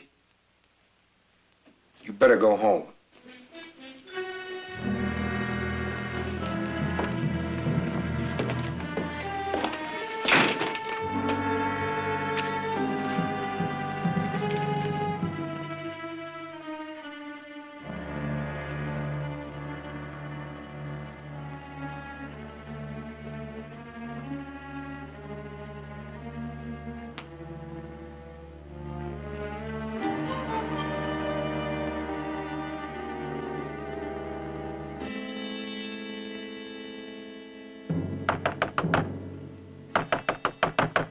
Let me in, please. Please, open up. Come in. Mr. Barkley, That's right. you'll be killed if you stay here. Please come with me. Who are you? I'm Amy Coulter.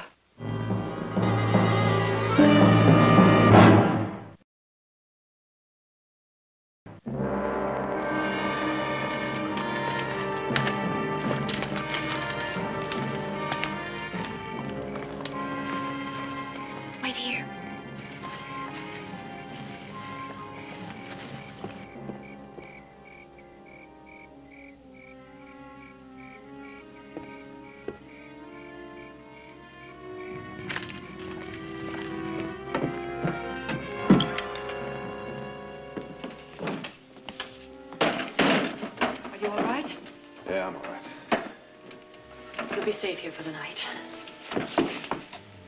You knew the school teacher, didn't you? Yes. I want you to tell me what happened. I can't. I've got to get back. If Matt comes home, I'll be back before school starts. I will. Please let me go now. All right, I'll see you in the morning.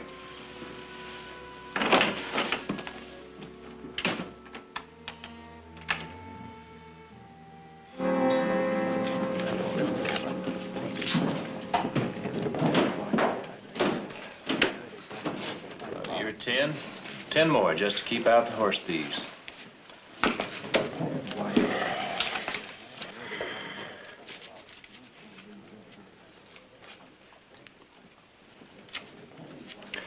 You boys can't beat kings. You better drop. Now to bust you right in the teeth. Oh, now you just go ahead and try. I'd like an excuse to tear you apart top to bottom. All right, big brother. You name the game, but anything you start, I figure to finish. Well, come on.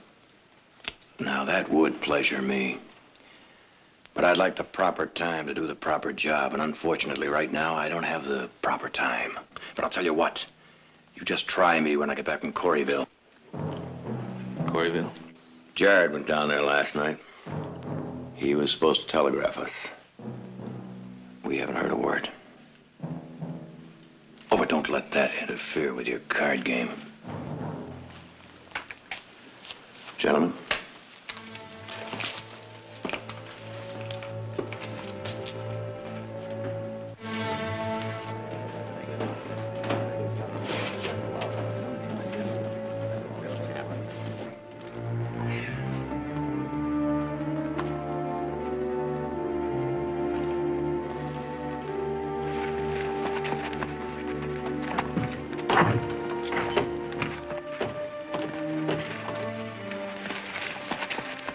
What are you waiting for? Nothing.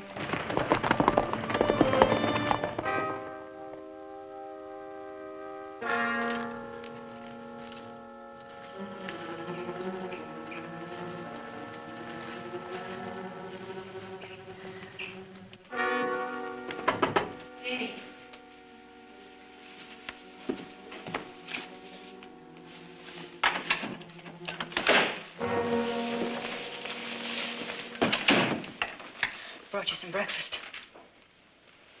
Thanks. Matt went out early with the others. They're still looking for you. The stage leaves at 7:30. I packed some sandwiches. You'll be hungry on the stage. If I'm on the stage. You must leave. They'll kill you if you don't. I'm not leaving until you tell me what happened. About the school teacher, Horace and me. That's right.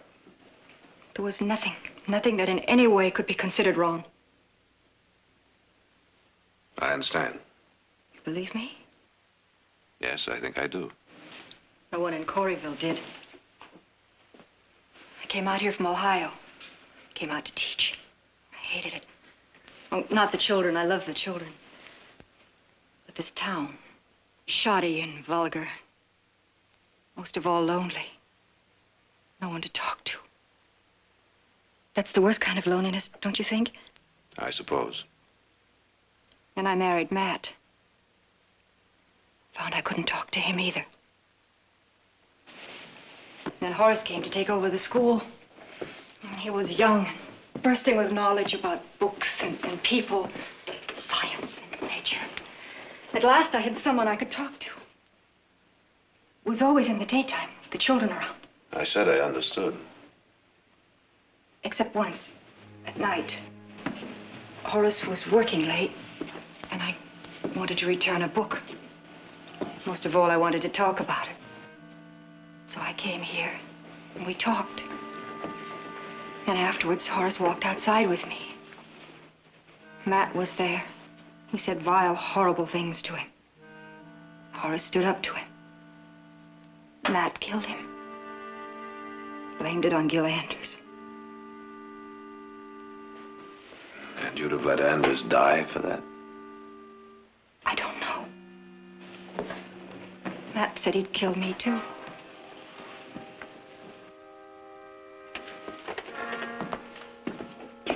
I wrote that out. Would you sign it? Is there time? You have to catch that stage. We've got 15 minutes. That's plenty of time.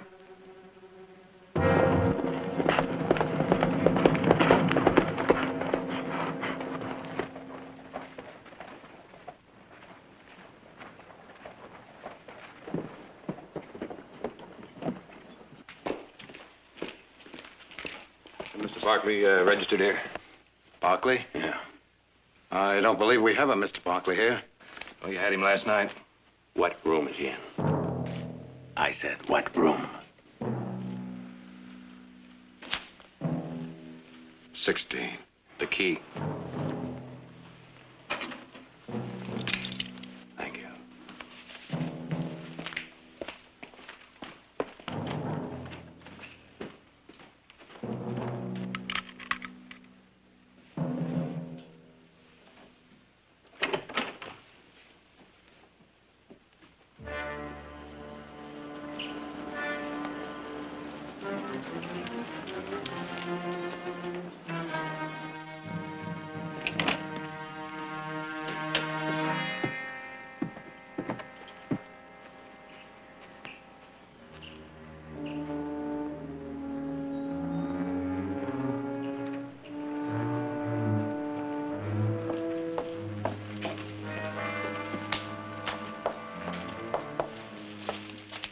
Thanks for helping us find him. Pat, he's leaving on the stage. You'll never see him again. Yeah.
Boys, that's just about as far as you're gonna take him.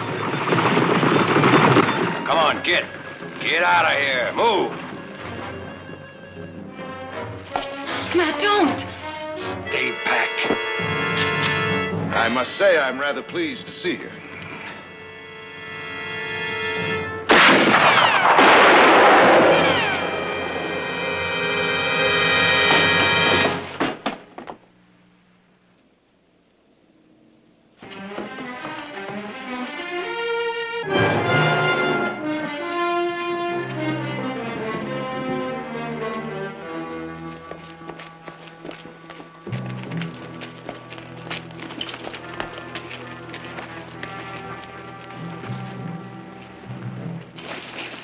Who is he? That's Matt Coulter. He's the one that should have been on that wanted poster. Let me through. Let me through. Them. They killed him. They gunned him down. The whole three of them, I want them under arrest. Arrest? What are you talking about? You heard me, Ollie. I'm making the charge myself. Take him in. Look, Ben. Something gone wrong with your hearing. I'm charging the men with murder. It wasn't murder. I saw it. Matt fired first. They were only defending themselves. I'm telling you once more, Ollie. I want them in jail. I'm sorry, Ben. If the witness said it was self-defense. You trying to stand up to me?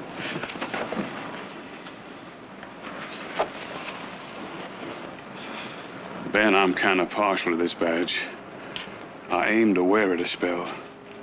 Like it ought to be worn. All right. A couple of you men take Matt to Doc Grant's. All right, folks, no more reason for you to be standing here. Let's move along. Come on.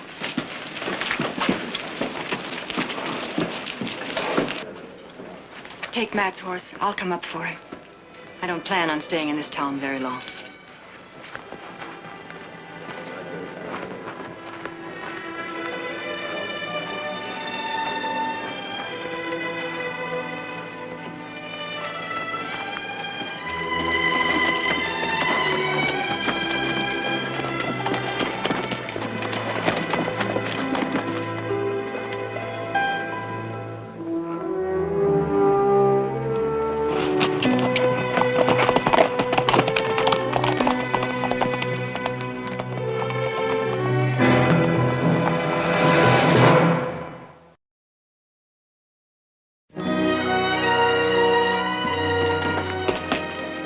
Jared, Nick, Heath, it's good to see you. Audra. How is he? Always too stubborn to die. That's what your blood did to him. He only wants one thing, to talk to you. We've got nothing to talk about. Well, now, you can't be sure until you let him speak his piece.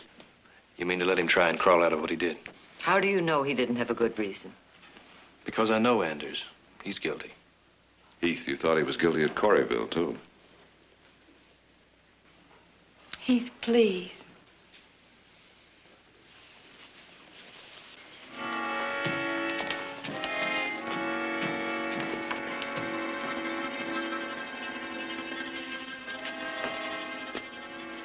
Heath. Took a long time to find you. But I kept looking. Close to 3 years.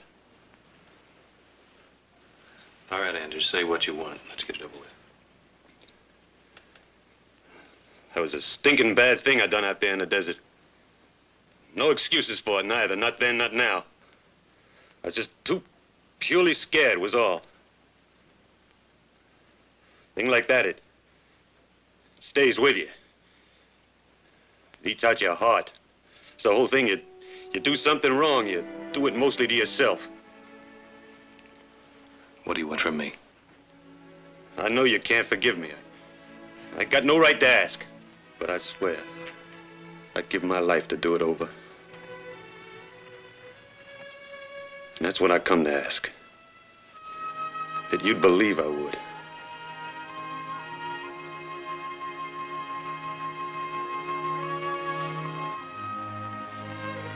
I believe you would.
Yeah, a nice soft pillow.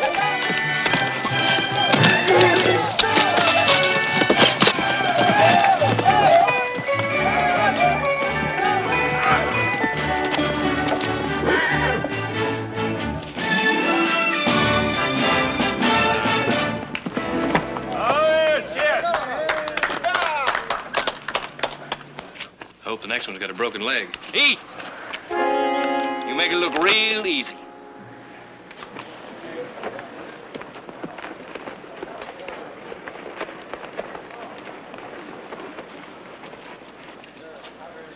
Well, how are you, old buddy? I was just riding by. I thought I'd drop in and say hello. Hey, you remember that time we was down in Tucson? You took that job busting Bronx, huh? What do you want, Ward? I told you I was just riding by and Okay, so I was not exactly just riding by. As a matter of fact, I come to ask a favor of you. You want to borrow some more money, Ward? You know me pretty well, don't you, old buddy? Yeah, Ward, I know you pretty well.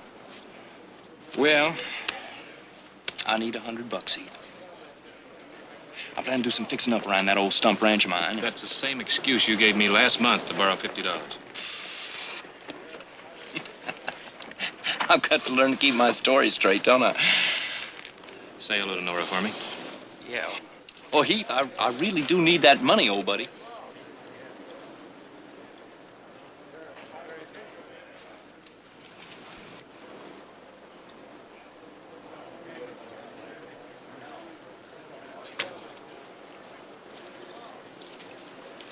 All right. I'll give you a chance to earn it. Earn? How? Break that bronc. Are you serious? Well, if that's it. That's it. Okay.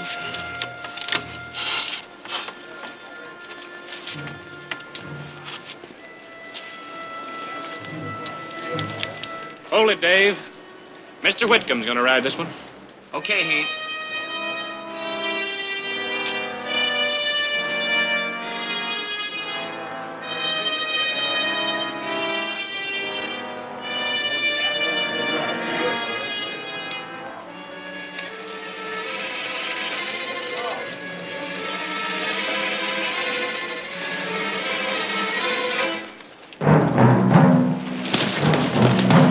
Let her go.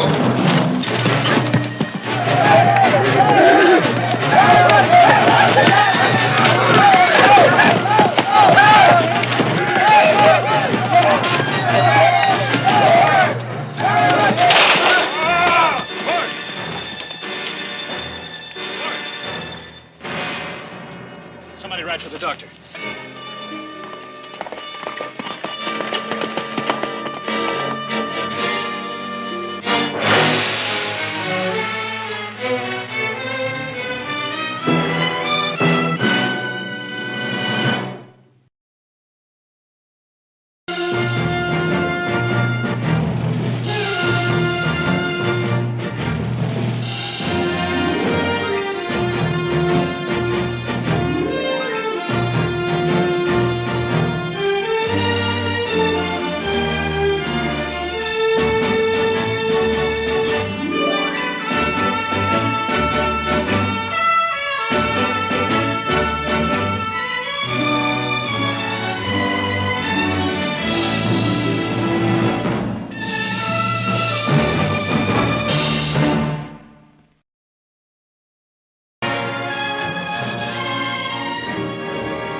Thought that's what we hired Dave for, to do bronc busting. What's Whitcomb doing out there? Oh, Nick, honey, not now. Who's this? It isn't serious, is it? We don't know yet. Mother, this is Ward's wife, Nora. And this is my brother, Nick. How do you do? I'm so sorry. How did this happen?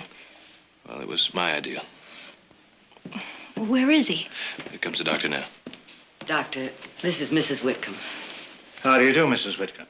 Oh, it's going to be all right, isn't he, Doctor? Well, it's a little too early to tell. Well, what is it? His legs, they're paralyzed. Now, it could be a temporary condition, a small spinal fracture impinging on a nerve. I'm afraid only time can tell us that. Well, there must be something you can do. Very little, for the moment. I've given him something to reduce the pain and help him sleep. He mustn't be moved. Not for the present, at least. Can I see him? Of course. I'll take you up to him. I'll drop by tomorrow. Oh, thank you, sir. Goodbye now. Bye.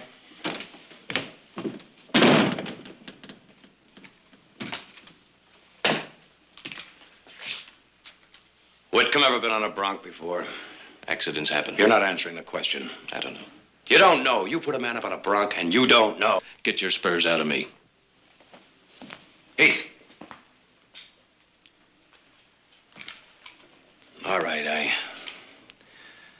guess I came down a little too heavy.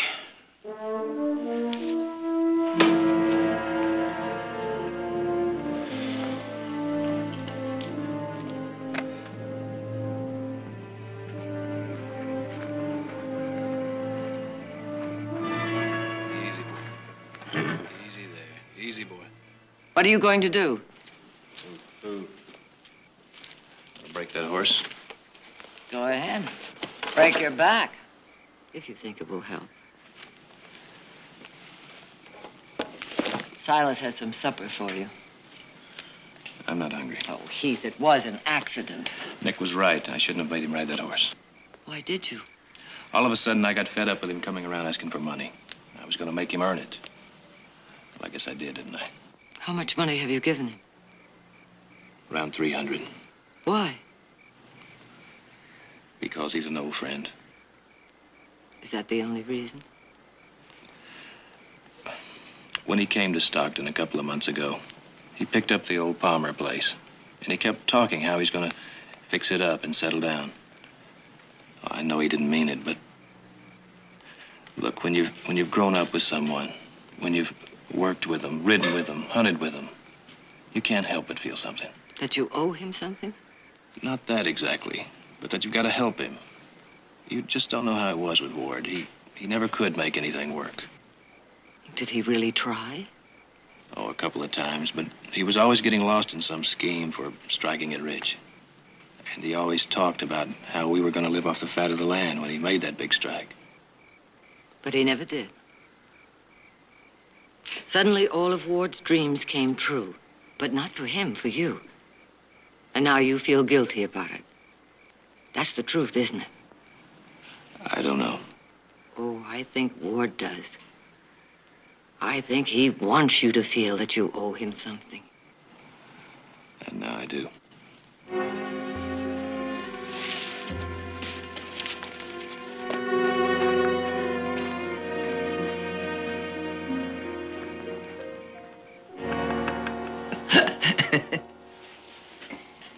What are you laughing at?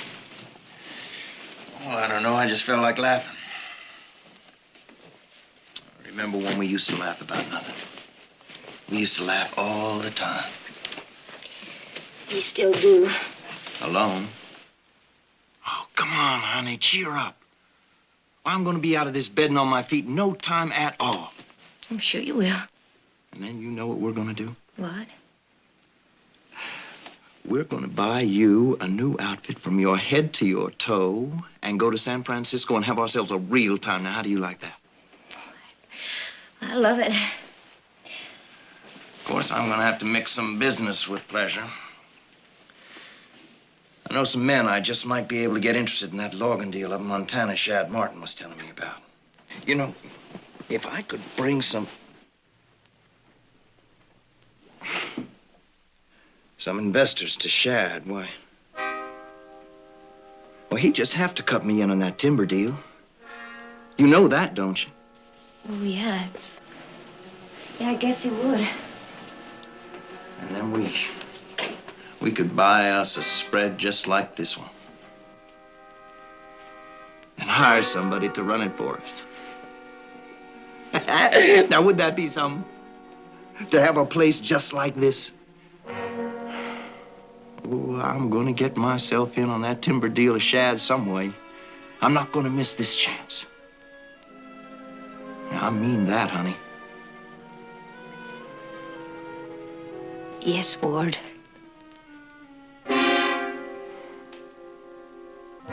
Mean that.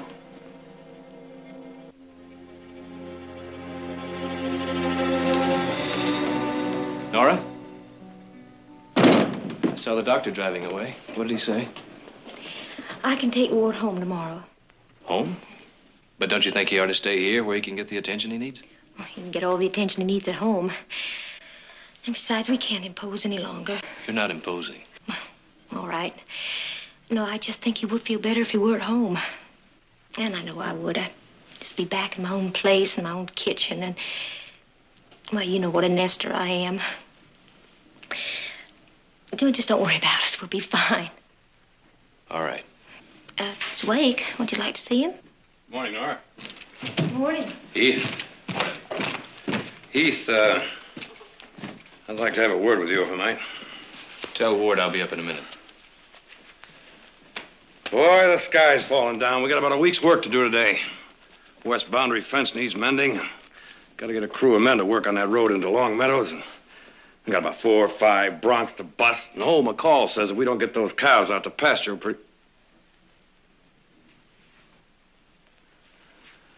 Oh, now, boy, you haven't heard a word I said. Huh? Oh, sorry, Nick. I was just... Oh, look, Heath. Take my word for it. Whitcomb's gonna be all right. Now, I know a lot of men that were in worse condition than he is. And today, they're just as good as ever. I know some men who aren't.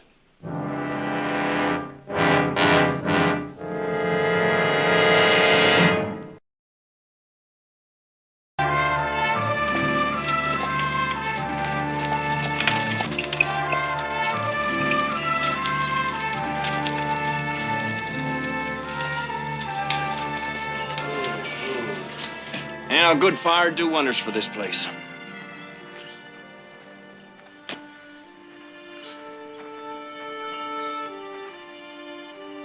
Easy now.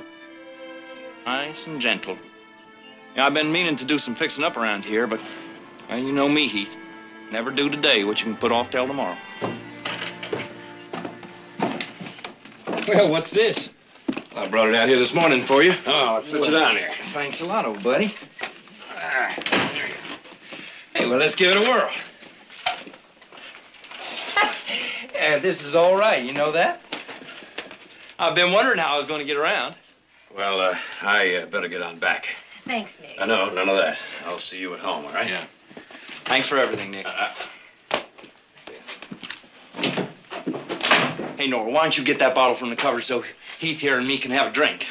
Some other time, Ward. Oh, come on now. Cheer up. You look like you just come back from burying me. Ward? Well, he does. And so do you. Oh, look, I know what you're thinking. Poor old Ward. Tied to a wheelchair for the rest of his life, and it's all my fault. Ward, please. Well, don't kid yourself, old buddy. In the first place, it wasn't your fault. Not all of it, anyway. And in the second place, I'm going to be out of this thing before you know about it. As a matter of fact, I've been meaning to talk to you about that. Now, you save that bronc for me, you hear? I still want to earn that $100, okay? Okay. I'll see you tomorrow. You do that.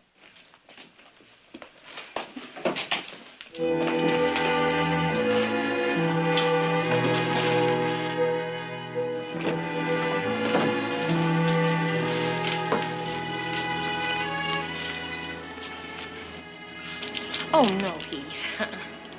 It's the $100 I promised Ward for riding that bronc. Not for riding it, for breaking it. That's what Ward told me. But how are you going to get by? Oh, that's our problem. Ward's mine, not yours.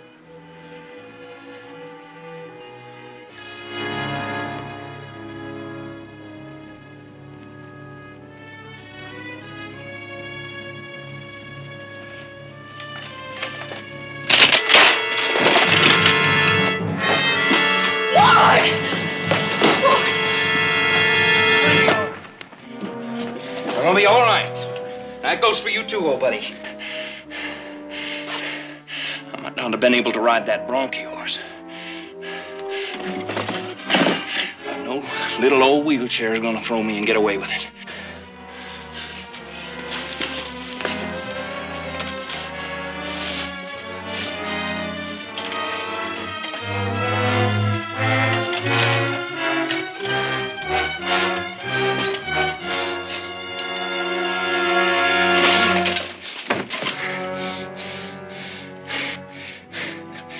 I guess I'm gonna need your help after all, old buddy.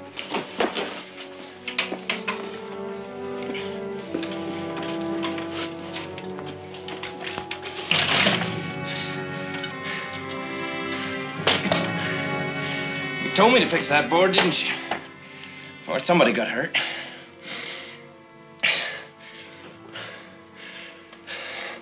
I think I want to lie down.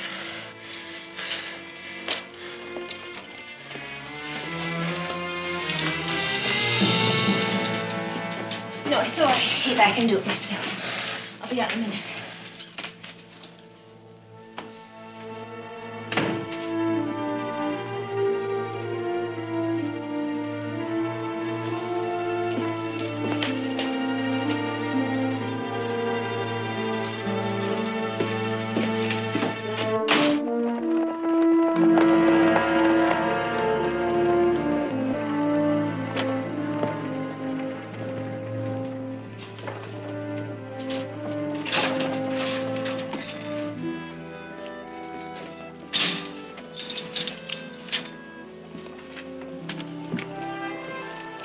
Want to pay cash? I could put it in the ranch account. This isn't for the ranch. You know Mrs. Whitcomb, don't you? Sure. She comes in for anything. You let her have it. I'll pick up the bill later. I heard what happened out at the ranch. It's too bad. Yeah.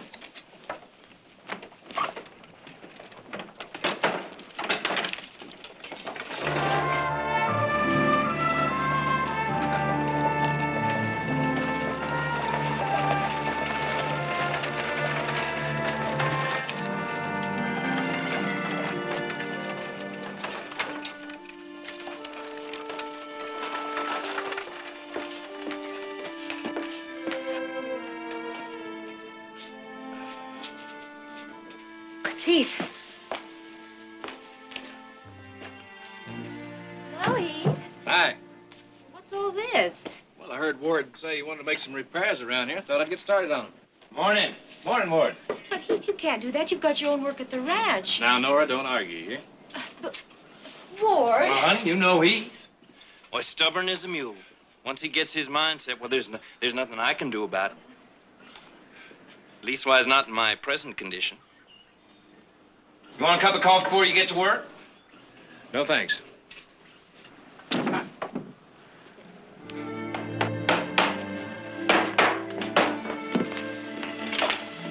I help you? Yeah, keep that in from sliding over, will you? Watch your finger now.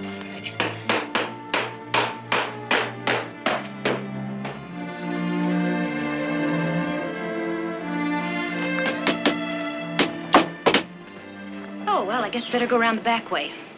Now, here. May have that. Step up here.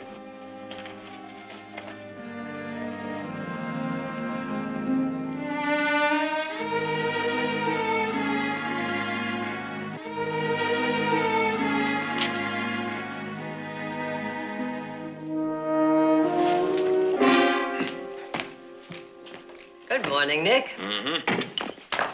Oh, my, aren't we all in a nice sunny humor this morning? He's gone? Mm-hmm. I don't have to ask where, now do I? I suspect not. Mm-hmm. How long is this going to be going on? He's been at the Whitcombs every day this week. Oh, Nick, be a little patient. Patient? How patient can I get? There's a lot of work to be done around here. Now, take it easy, Nick. Look who's talking. Well, I think Nick's right. And since you're so relaxed about it, why don't you stay here and help out instead of going to San Francisco? Quiet, child. Silas! What is it you want? More ham. More ham? Well, I have to do the work for 2 men, so I figure I better eat the food for 2 men, don't you? Absolutely. Oh.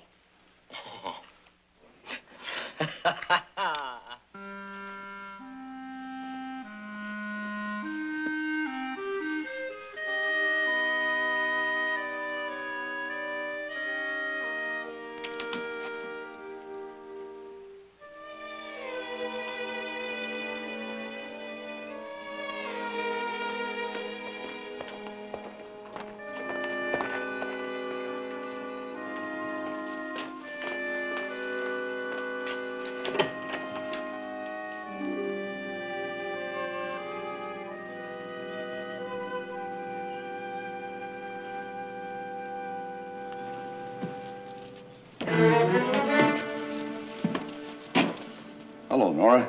Hello, Ben. You look prettier every time I see you. Where's Ward? He's still sleeping.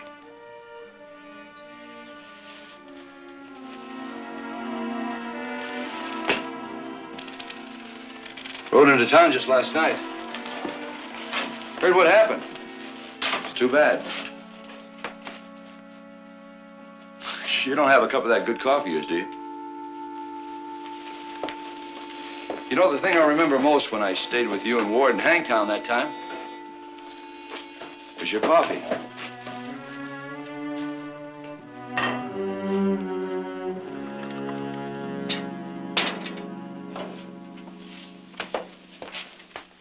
Thank you.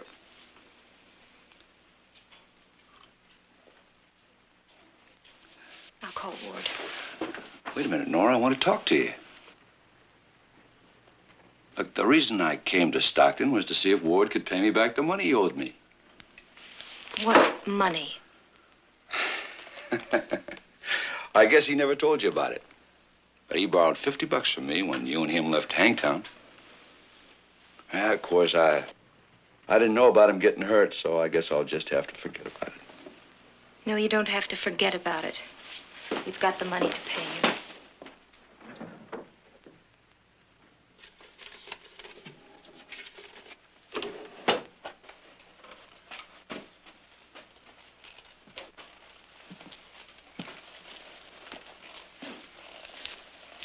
It must be hard for you not to have a man around.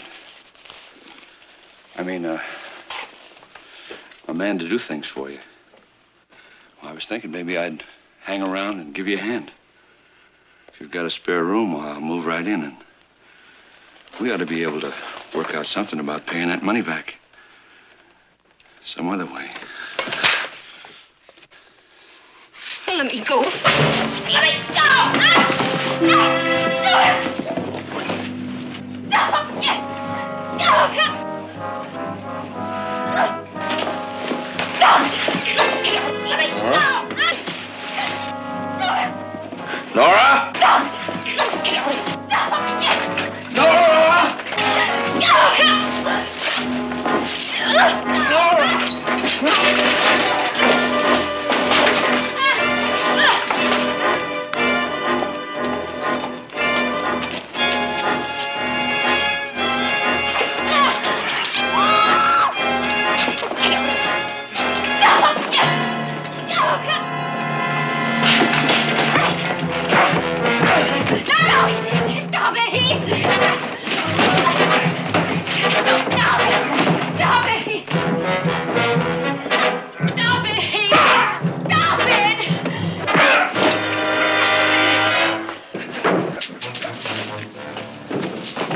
Get out.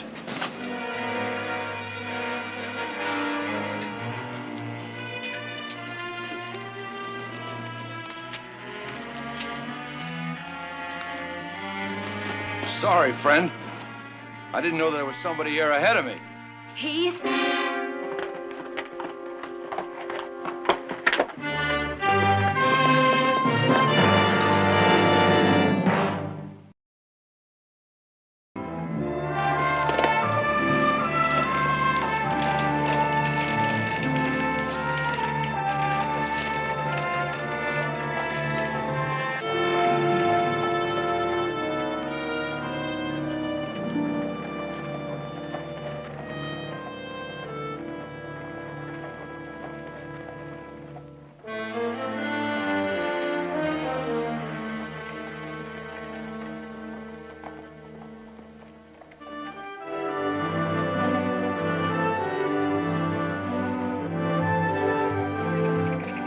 What's that? What? Listen. Don't hear a thing? Oh, that's a whiskey jack. A what? A whiskey jack. They're real pesky critters. Kind of a jay. You know they'll steal side pork right out of a hot frying pan? Listen.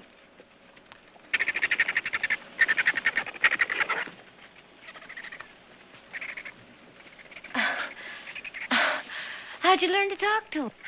Well, I'll have you know I was champion bird caller of Calaveras County before I was 10 years old. Oh, really? Could imitate 20 different kinds of birds. Modoc Indian taught me. That was a nice sound, too.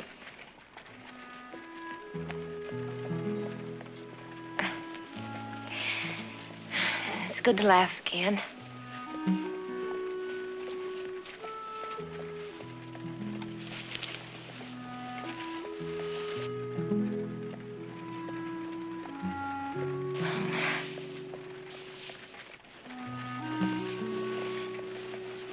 Thank you for taking me to church, Heath. Welcome. You know, you've been tied down pretty close these last couple of weeks. Being tied down is one thing I never had enough of. I told you I'm a nester. Most women are. Heath. Heath, I don't want you to come around anymore. Ward is using you. It's only been a couple of weeks, Nora. But when does it stop? A couple months? Or a couple years? Not if Ward doesn't want it to. You know him. You know he has a way of trapping people. Did he trap you?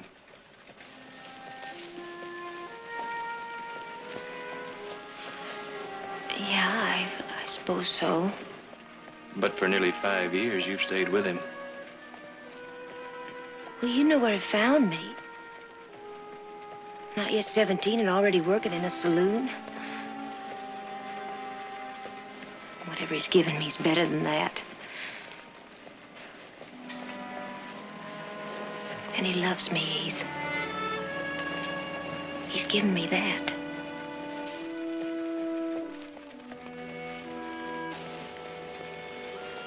Please stay away. Not while he's still in that wheelchair. Please, Heath, do as I ask you. Nora, I don't know where it all ends. But it's not here. Not now.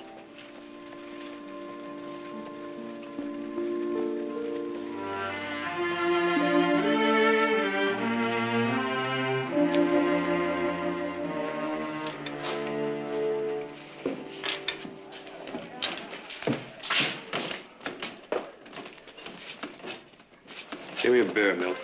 Sure thing, Mr. Barkley.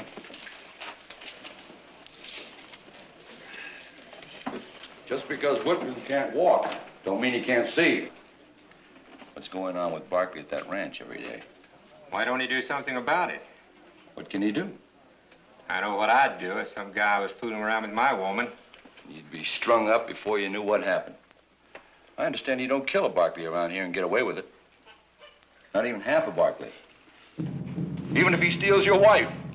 I guess you boys are talking for my benefit, so I won't bother asking you to take it back. Get up. You. Who, me? Yeah, you. Up. Sure.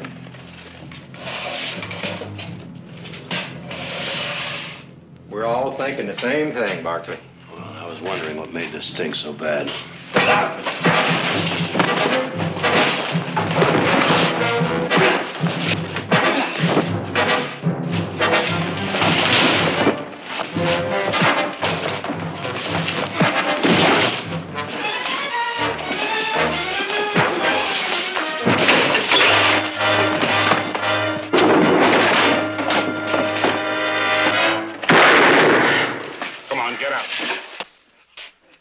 If you boys like to finish this outside, I'd gladly accommodate you. That goes for you too, boy. Well? I don't think they like the odds. Okay, get out.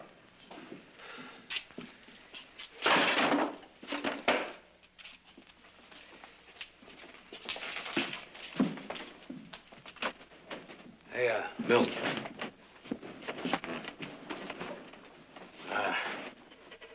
Let's make it whiskey this time, huh?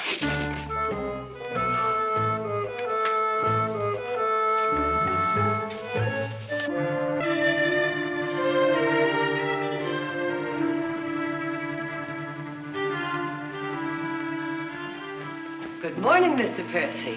How nice of you to drop by. Please sit down. May I get you something? Tea, coffee? No, thank you. If you don't mind, I'll come right to the point of my visit. Please do. Mrs. Barkley, last evening at a meeting of the Board of Deacons of the church, the subject of Heath was brought up. The subject of Heath. Now, what on earth is the subject of Heath? The board has voiced its disapproval of Heath escorting Mrs. Whitcomb to services last Sunday. Go on. The deacons feel that, under the circumstances... What circumstances? Well, surely you've heard the talk. No, Mr. Percy. For the purpose of this conversation, I have not heard the talk. Suppose you tell me about it. Mrs. Barkley, you're making this very difficult. That's my intention. For I will not get down and wallow in the mud with any self-anointed, self-righteous bigots. Mrs. Barkley. Does Reverend Stacy know about this visit? Well, no. And since he is only a servant of the congregation... Is that what he is? Well, now, that surprises me, as I'm sure it will Reverend Stacy when I tell him about it. Because I'm sure he's under the impression that he's the servant of much worthier, much higher power. Good day, Mr. Percy. Mrs. Barkley, if I have offended you... You have indeed. And may I suggest that you quit while you're ahead. Good day.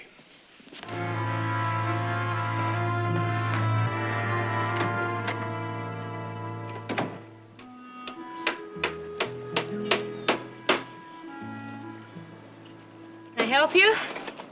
I might find something for you to do. Okay.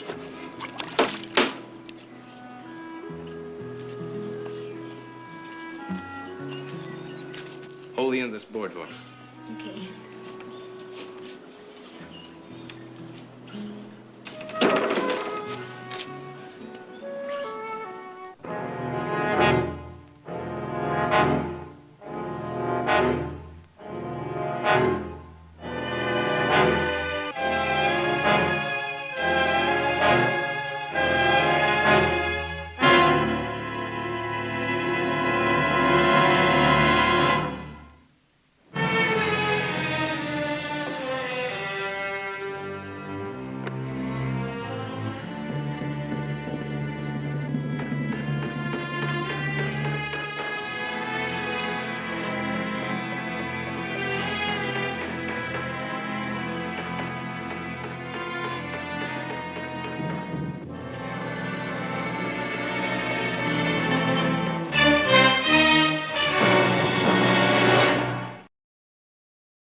You calling in today?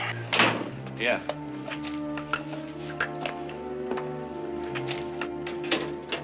Why don't you join me in a drink? Well, come on.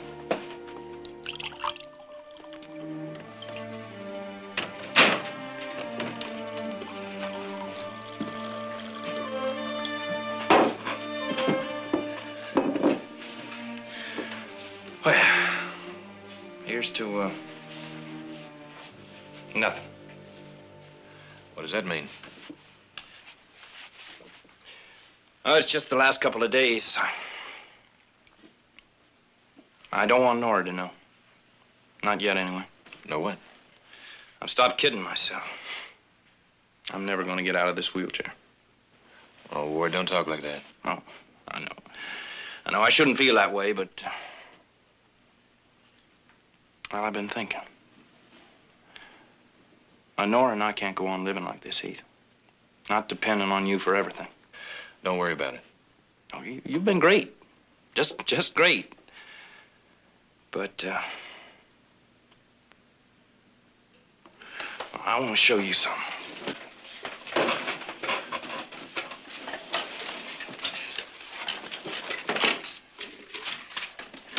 Here. Take a look at this. Well, come on, here. I want you to read it.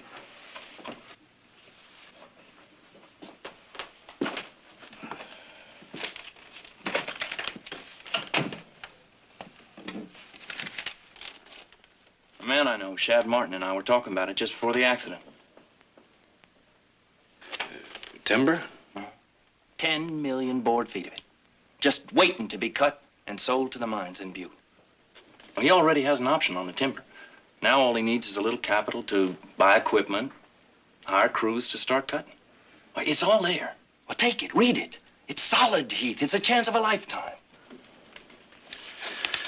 How much capital? Oh, I can get 50% of the operation dirt cheap. And you know how much the Montana mines are paying for timber? Well, it's all in there. Shad has all the facts. How much, Ward? $5,000. I don't want to go living on charity for the rest of my life, Heath. Ward, I don't have that kind of money. Yeah, but your family does. Well, yes, but I can't. I'm not blaming you for what happened. At least wise no more than you're blaming yourself. I mean, I didn't have to ride that horse. But you knew that I wasn't a bronc rider, and that something could have happened. Oh, no, not this bad, no, but $5,000 is a lot of money, I guess. Maybe it's too much. Maybe it isn't enough. I don't know what the price of a pair of legs is. Do you? $5,000? I know how much I'm asking, and I know I don't have any right. All right. Now, you just put a cork in that kind of talk, huh? Nick's right. This isn't only your problem, Heath. It's the whole family. And I'd like to put a name on that little problem. It's called blackmail. You don't think we owe him anything? No, I'm not saying that. But I am saying he's using Heath. Heath, after all, didn't put a gun to his head to make him ride that bronc. And besides, who says that Whitcomb will never walk again? Not Doc Morar. On the other hand, he didn't say he would either. Heath, as far as I'm concerned, you can have the money. Thanks, Jerry. Audra? Well, I think Nick's right. That is blackmail. But if Heath wants the money...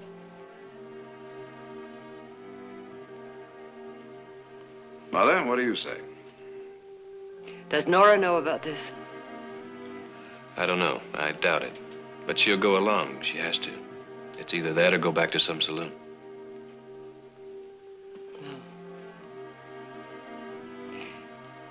Jared, would you go to the bank with Heath in the morning and get the money? Thank you.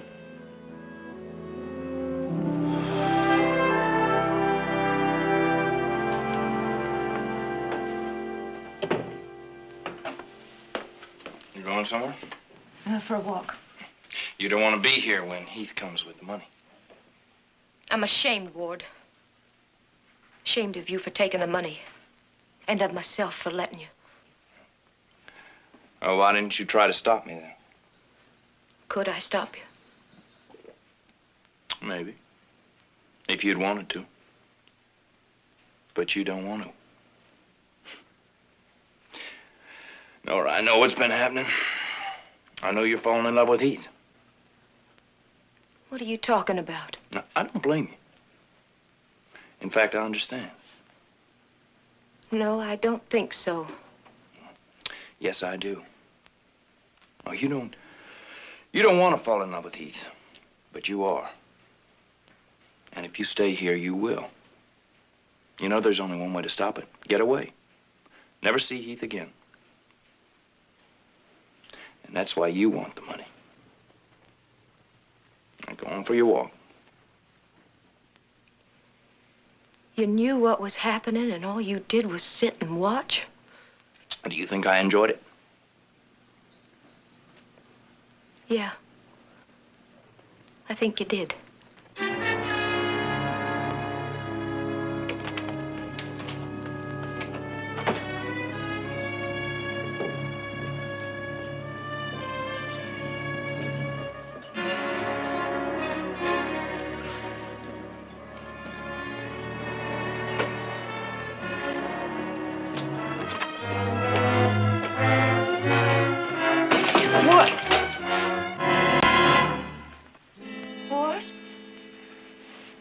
You didn't walk very far.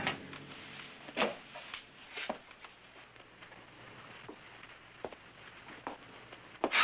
I was going to tell you after we got to Montana. I guess it doesn't matter. Of course, it would be better if Heath doesn't know about it. You can't do this, Ward. Oh, come on now. Look, Nora. I've closed my eyes to a lot of things. And I told myself that they didn't matter.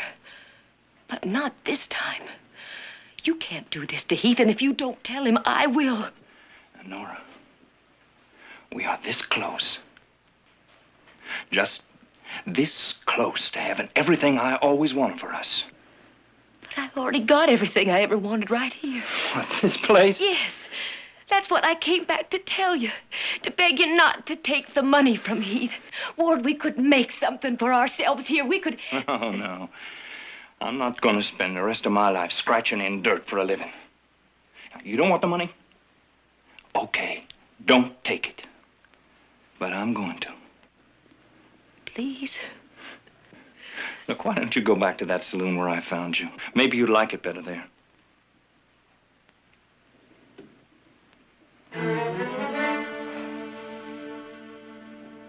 I'm going to Heath. And I'm going to tell him. No, look. Please, I'm sorry. I didn't... Let me go. I didn't mean to... Let me go. No, I'm not going to let you go. You're not going to tell Heath. You promised me that? Look! You're not going to Heath. You promised me that? Ward, you're joking me. I can't... You... Breathe. You promised me you're not going to Heath? You're not going to tell Heath. Not now, not ever.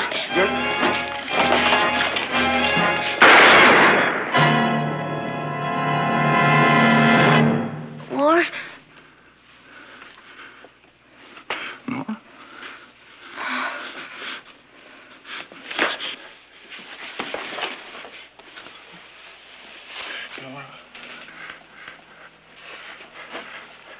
Nora.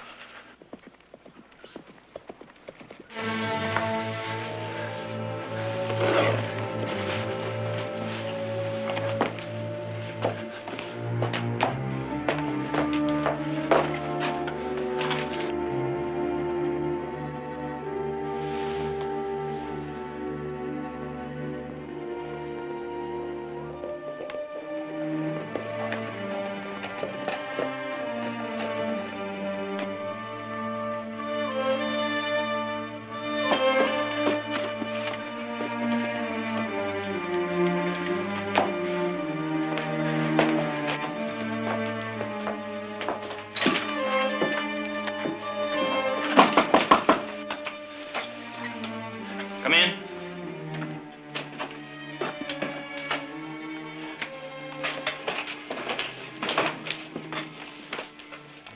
Did you bring it? Yep.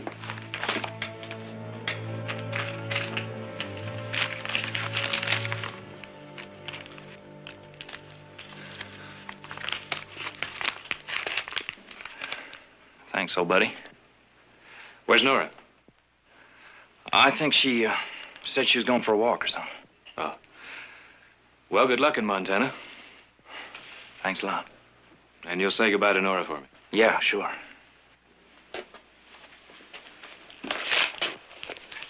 Heath. Huh?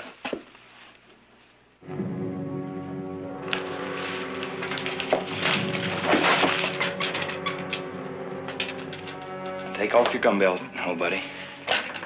Toss it down there on the floor. Do it, Heath.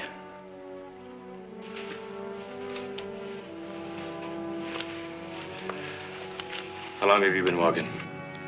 A few days now. Where did you say Nora was?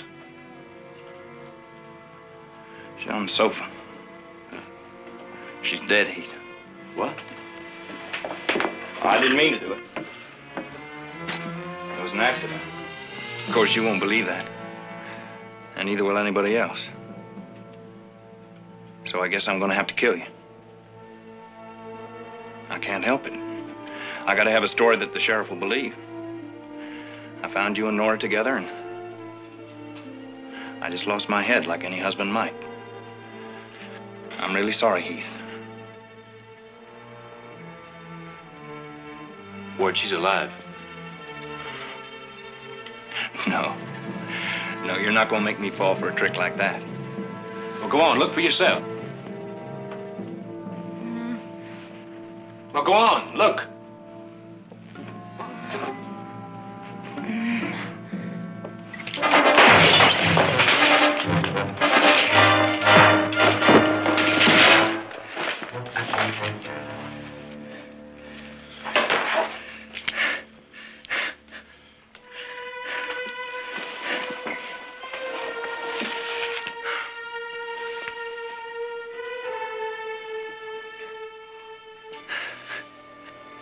One way or another, I always foul things up, don't I?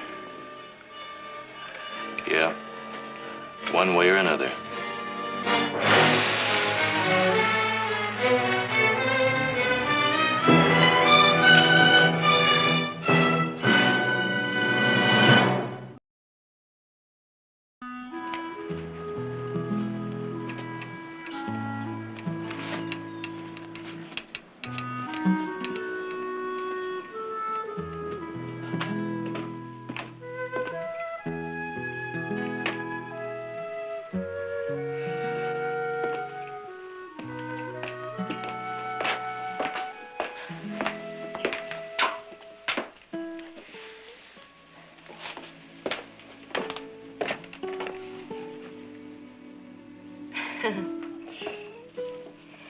You'd think after so many rooms and so many houses, one more wouldn't matter. You don't have to go. Well, there's nothing here for me. I tried hard to believe that there was. Almost had myself convinced of it. You know, Ward accused me of being in love with you. I tried to deny it, but I couldn't. Because I wasn't sure. But now I know that all I really wanted was for Ward to be the man that you are. The truth is, you've always loved him. I don't know. Even after what's happened, I don't know. But I do know this, that Ward didn't trap me. I don't think that anyone can really trap another. I think you trap yourself and you free yourself. And I am free now. Because I no longer have to live on the hope that Ward will ever change.